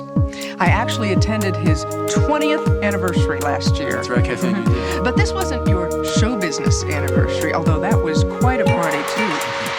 But this was the one that matters most in your life, your wedding anniversary. Are you the only happily married rock star on the planet? I am. You could look it up. Good answer. My wife is my soul. She's my greatest inspiration. She's also my biggest critic. Ooh, what's to criticize? Well, I do have a dark side. Might as well face it. Well, I do remember that you used to be quite a wild man. Those days are done. I'm past all that. A lot of people found religion, but I found Evie. She's actually writing me a love song right now. 20 years later, still writing love songs. Singer, father, husband, no longer wild man, John Mateos, and we'll be taking your call in just a minute. Ooh, excuse me a second. And we're clear. Thank you.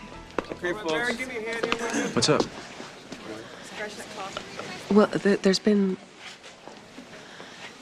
It's Evie, John. They just found her car. It was raining and the roads were slick and... And what? What happened?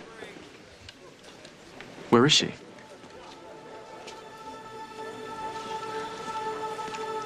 She's dead, John.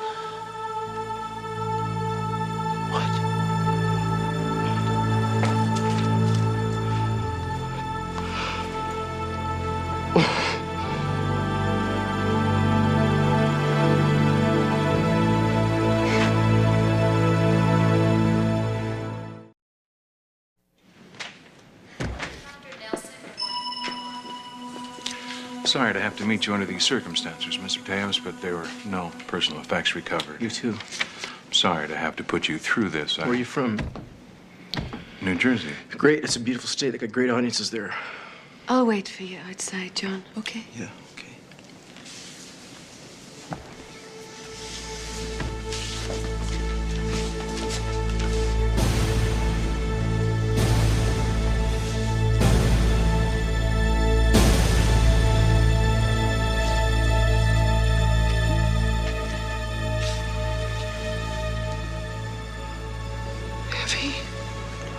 Thank you, Mr. Davis. I think you can go now. No, please.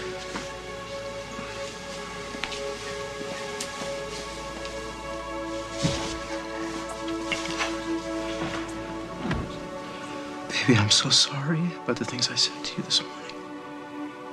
I thought we'd have a chance to kiss and make up. I wanted to hear your song.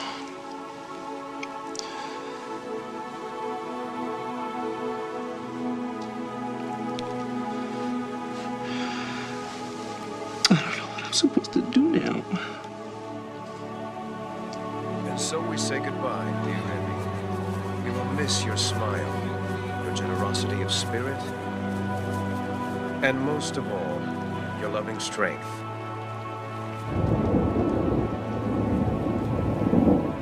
Rest in heaven, knowing that Why are you still hanging around here? You're worse than a groupie. Oh, no. I'm still on call.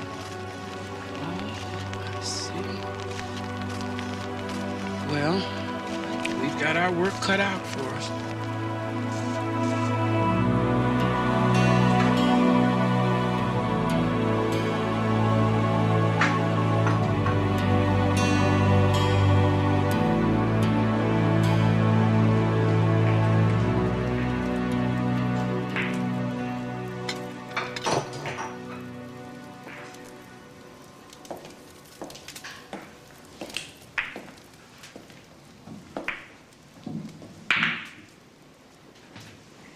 What's going on? You look awfully angry at somebody. I'm not. Well, I can't be. 'Cause... 'Cause why? How can you be mad at someone if they're dead? Your mom. God. I happen to know that he's alive and kicking. I bet you're mad at him because of your mom, huh?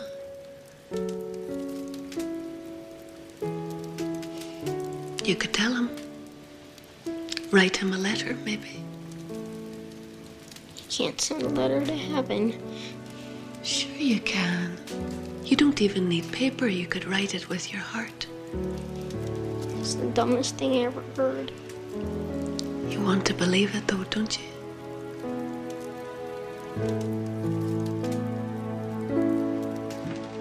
I don't know what we're gonna do without her.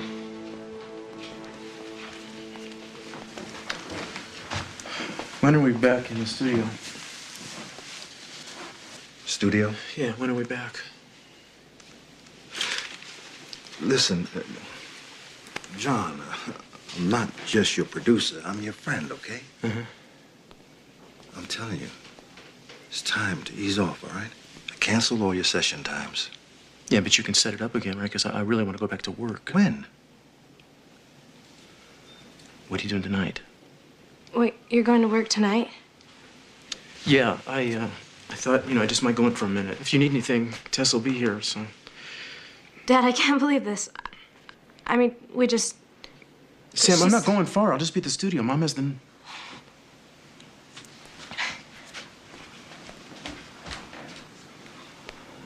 number. Samantha?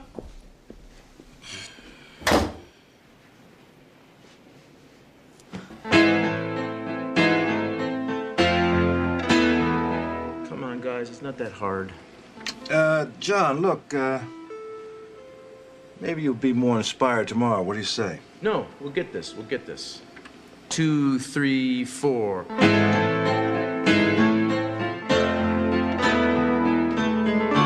God is dead, hope has died. You said you'd be here, but it seemed you lied. Oh, baby.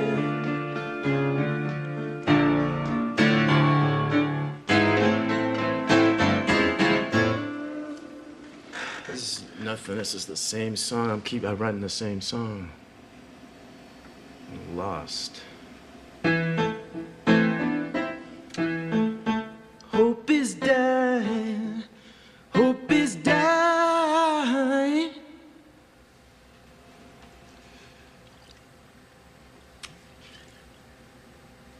You guys think my music is too dark? Why don't you take him home? I've been trying for 3 hours. John, listen, why don't we pack it in for tonight and get a fresh start in the morning? What do you say? No, no, I'm fine, Marie. We're not leaving.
Dad.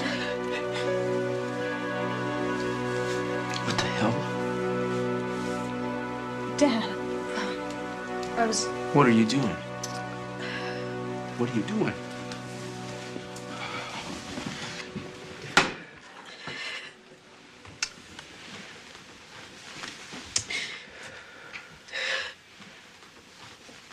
Doesn't belong to you. Take that off. It was Mom's. Let's just take it off. And now look what you've done, Samantha! That wasn't my fault. Not your fault! If it wasn't for that damn recital, your mother would have My been with me. recital? That was not my fault. She planned to go to that for weeks. It was you. You wanted her to go to your show and you knew she already had plans. All right, that's enough. No, it's not enough. She would be here tonight with us right now if she hadn't tried so hard to please you. You're the one that killed her. How dare you say that to me? You get out of here and don't you come back in this room again!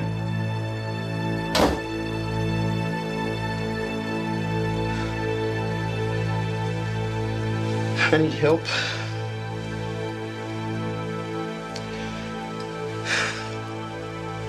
I can't pick up the pieces.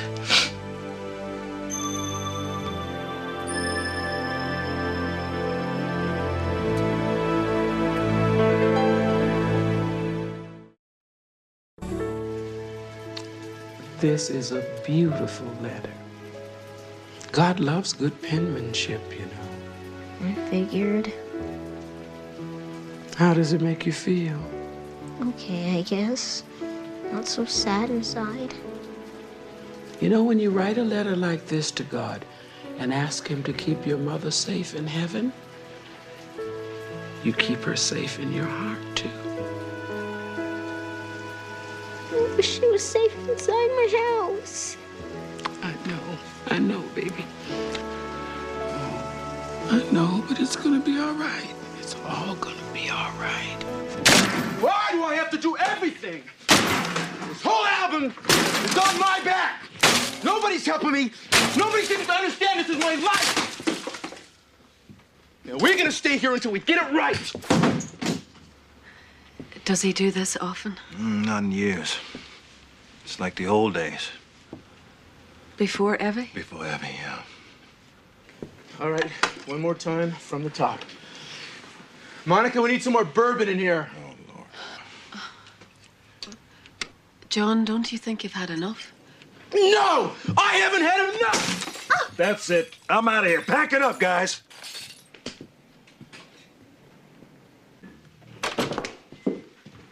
And just where do you think you're going? Out? 10 o'clock at night? Yeah, to a slumber party. What's the big deal? A slumber party at your age? Well, it's kind of a tradition. Staying home with your brother would be a good tradition. Yeah, well, I didn't ask you, and you're not my mother. You are not my wife.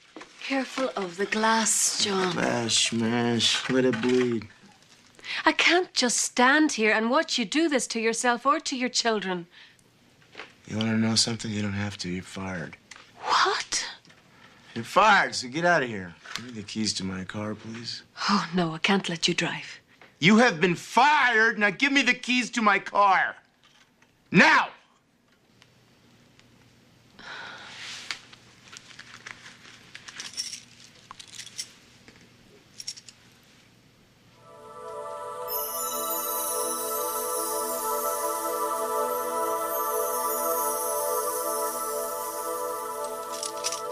Thank you. Now get out. My mom said I could go the day she died, and I'm going. I'm calling your father. He'll be a big help. Nobody said anything to me about a slumber party. Nobody. Monica says when you're mad, you should write a letter to God. That is so lame. Well, lame or not, it would do you good. You'd be surprised at what he can write back. You gotta have good handwriting, though. You can write a letter for both of us, Kay Dillon? I can't reach your father. Well, that's Lisa. Her number's on the counter. Bye.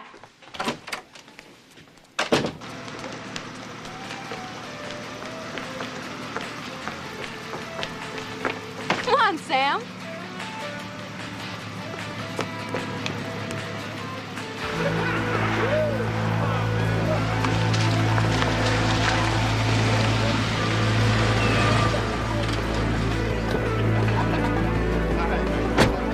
What are we doing here? Are we going to the concert?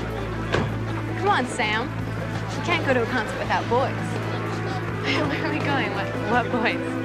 College boys.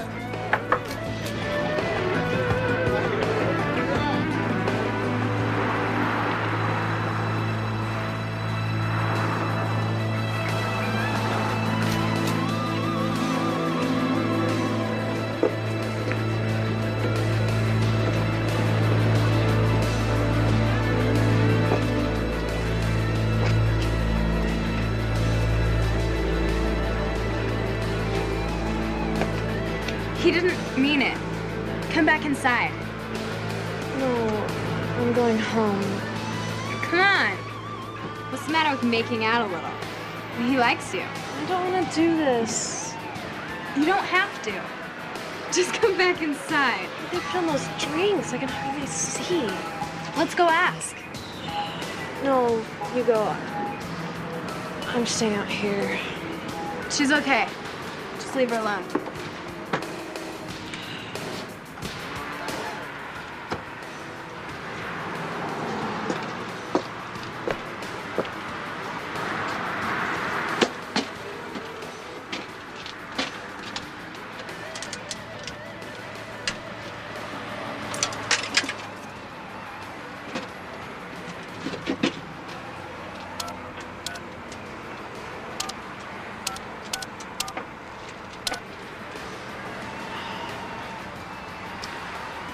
Hi, stat page. This is account 679. I want to pay John Mateos. Dad, help me. 5550155.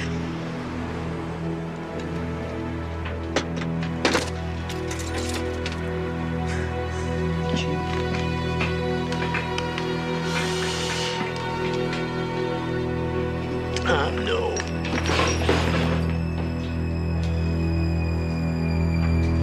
Just like old times, huh, Murray?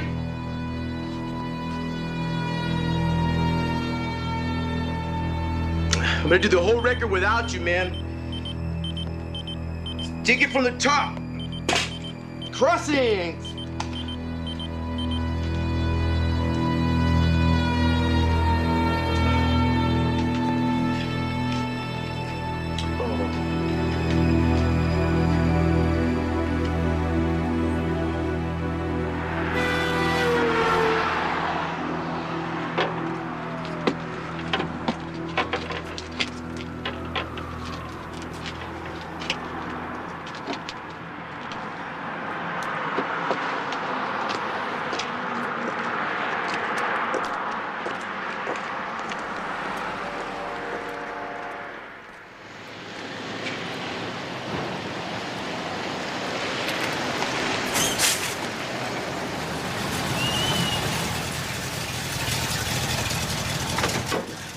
You look like you need a ride, miss.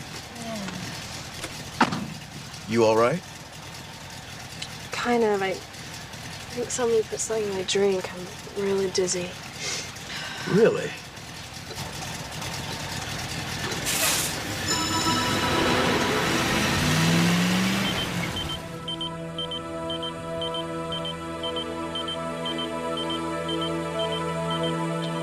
Whoa.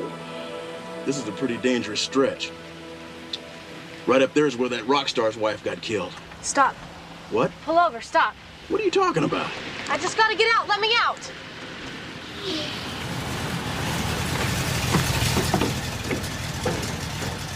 But miss, I just can't leave. Just go. Just leave me alone. Go.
Dear God.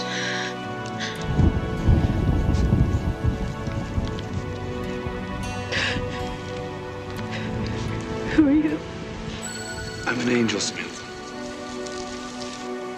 Are you gonna save me? In a way.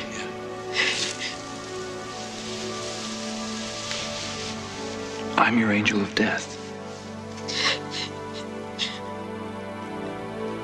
Were you my mother's angel? Yeah.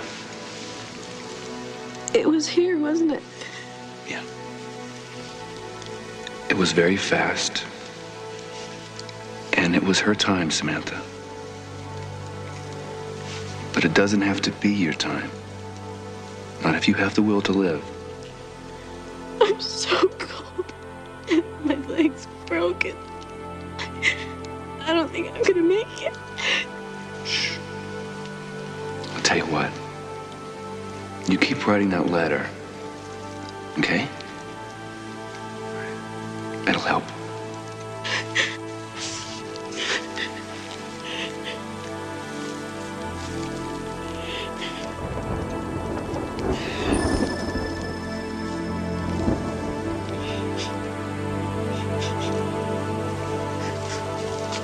Aren't you getting a little close to crossing the line, telling her about the will to live?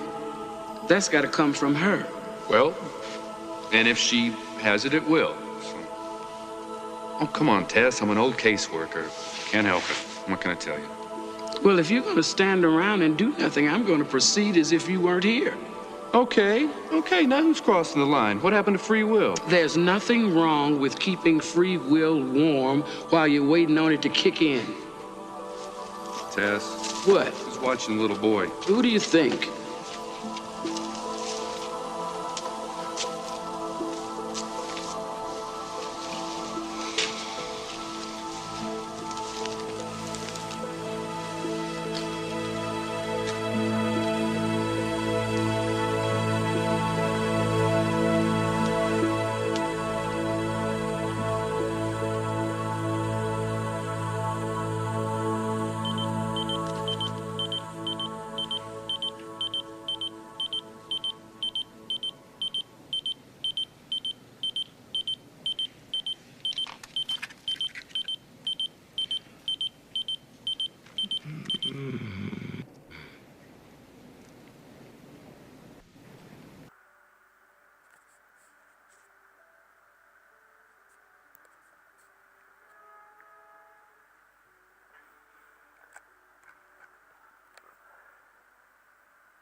Phạt nhưng muốn chém, rót lên một cục.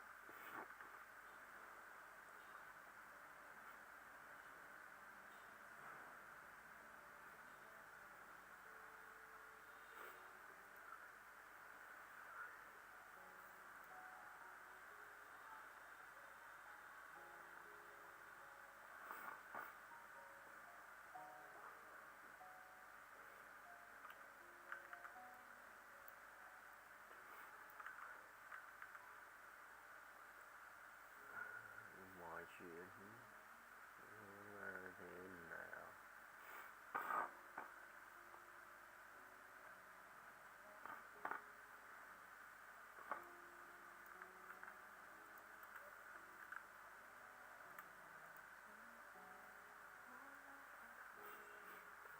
Nhau ta vẫn đi chung trên con đường, nhưng mỗi đứa đi một phương.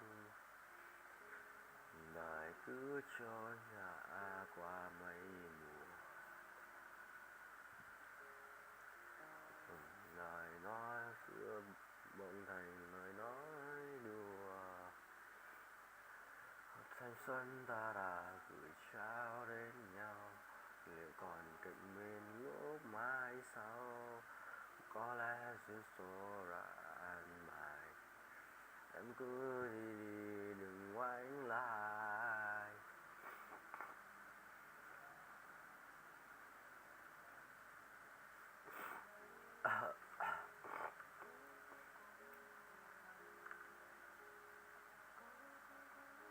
Đâu đôi tay đến đâu, hạnh phúc vẫn bỏ lại anh phía sau. Nhưng vẫn vốn có một người không phải anh, vậy thì mình chẳng cần phải thương hại nhau nữa em mà. Anh chẳng sao đâu, cuộc đời vốn ngắn nhau cứ trách nhau hoài. Anh ương được cầm tận đưa em lên thoáng mưa, tặng em bó hoa tươi trong bộ váy cưới. Chẳng muốn nói bao lời, nhưng chẳng nói tới anh đã từ bỏ tận rồi. Bỏ hết những quá khứ của ngày xưa, anh cũng chấp nhận những chuyện mình khóc dưới màn mưa. Anh từng hy vọng sẽ được cùng em dạo quanh ở trên con phố nhỏ. Giờ thì một mình anh đứng dưới con đường cùng với câu hỏi đó: tại sao em đi? Không muộn là lời từ biệt, rằng anh đã biết hy vọng chờ đợi rồi phải chấp nhận từ từ. Ai trong chúng ta đều phải kết nối lại lãnh đạo kỷ niệm và chuẩn bị tay là điều cuối cùng. Anh xem đó là điều hiển nhiên. Chúng ta sẽ khóc vì những vợ ta cười, rồi ta sẽ yêu như một đứa nhóc mới lên 10. Vì lần cuối ta tâm sự với nhau về những câu chuyện buồn vui, mong mình ăn ở lại cùng với dòng bạc dây dứt không nguôi mình nhớ. Rồi đây, rồi nỗi tiếc cũng buông tay. Dù có cố gắng đến đâu, đôi tay đến đâu, hạnh phúc vẫn bỏ lại phía sau, rồi sẽ có một người thay thế người cùng người bước qua lại sông bão em mà anh chẳng buông tay, một hạnh phúc anh ta chẳng thể giữ lại. Bao nhiêu phút? 4 tiếng nha, 37 ạ. Này 23 phút nữa.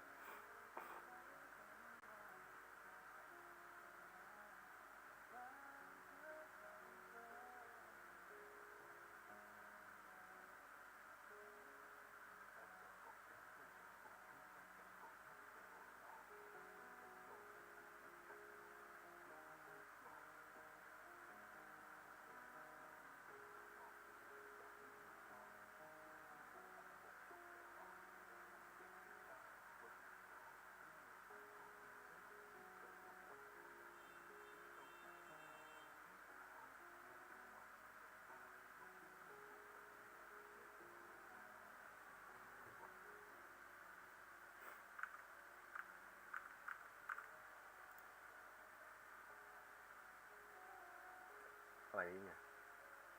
Đừng nhìn đôi mắt ngày xưa, vào ngày hôm qua lâu phai.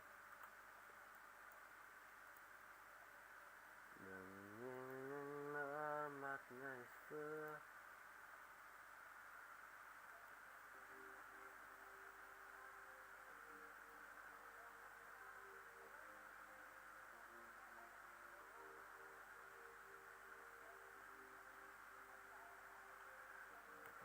Thật lấp được nụ cười đau thương kia, nước mắt đâu không rơi vì em nước bay bè.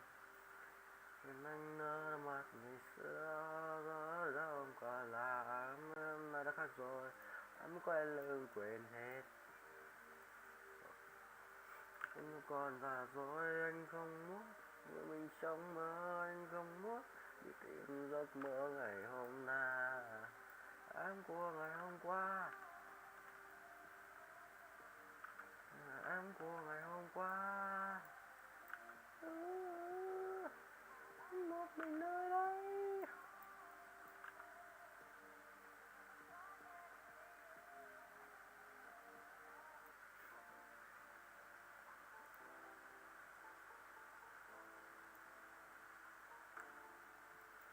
Da da da da da da da da da da da da da.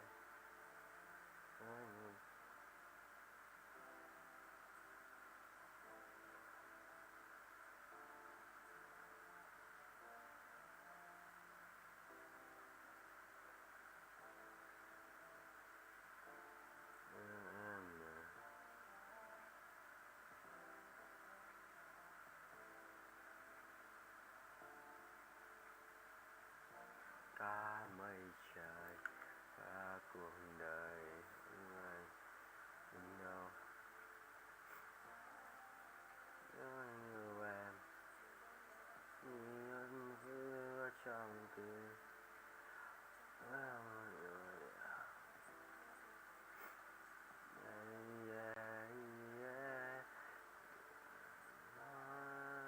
mãi yêu em dù muôn đời sau lắm bao tố với bon chen gặp trời vì trái tim anh luôn dành cho em chỉ nào.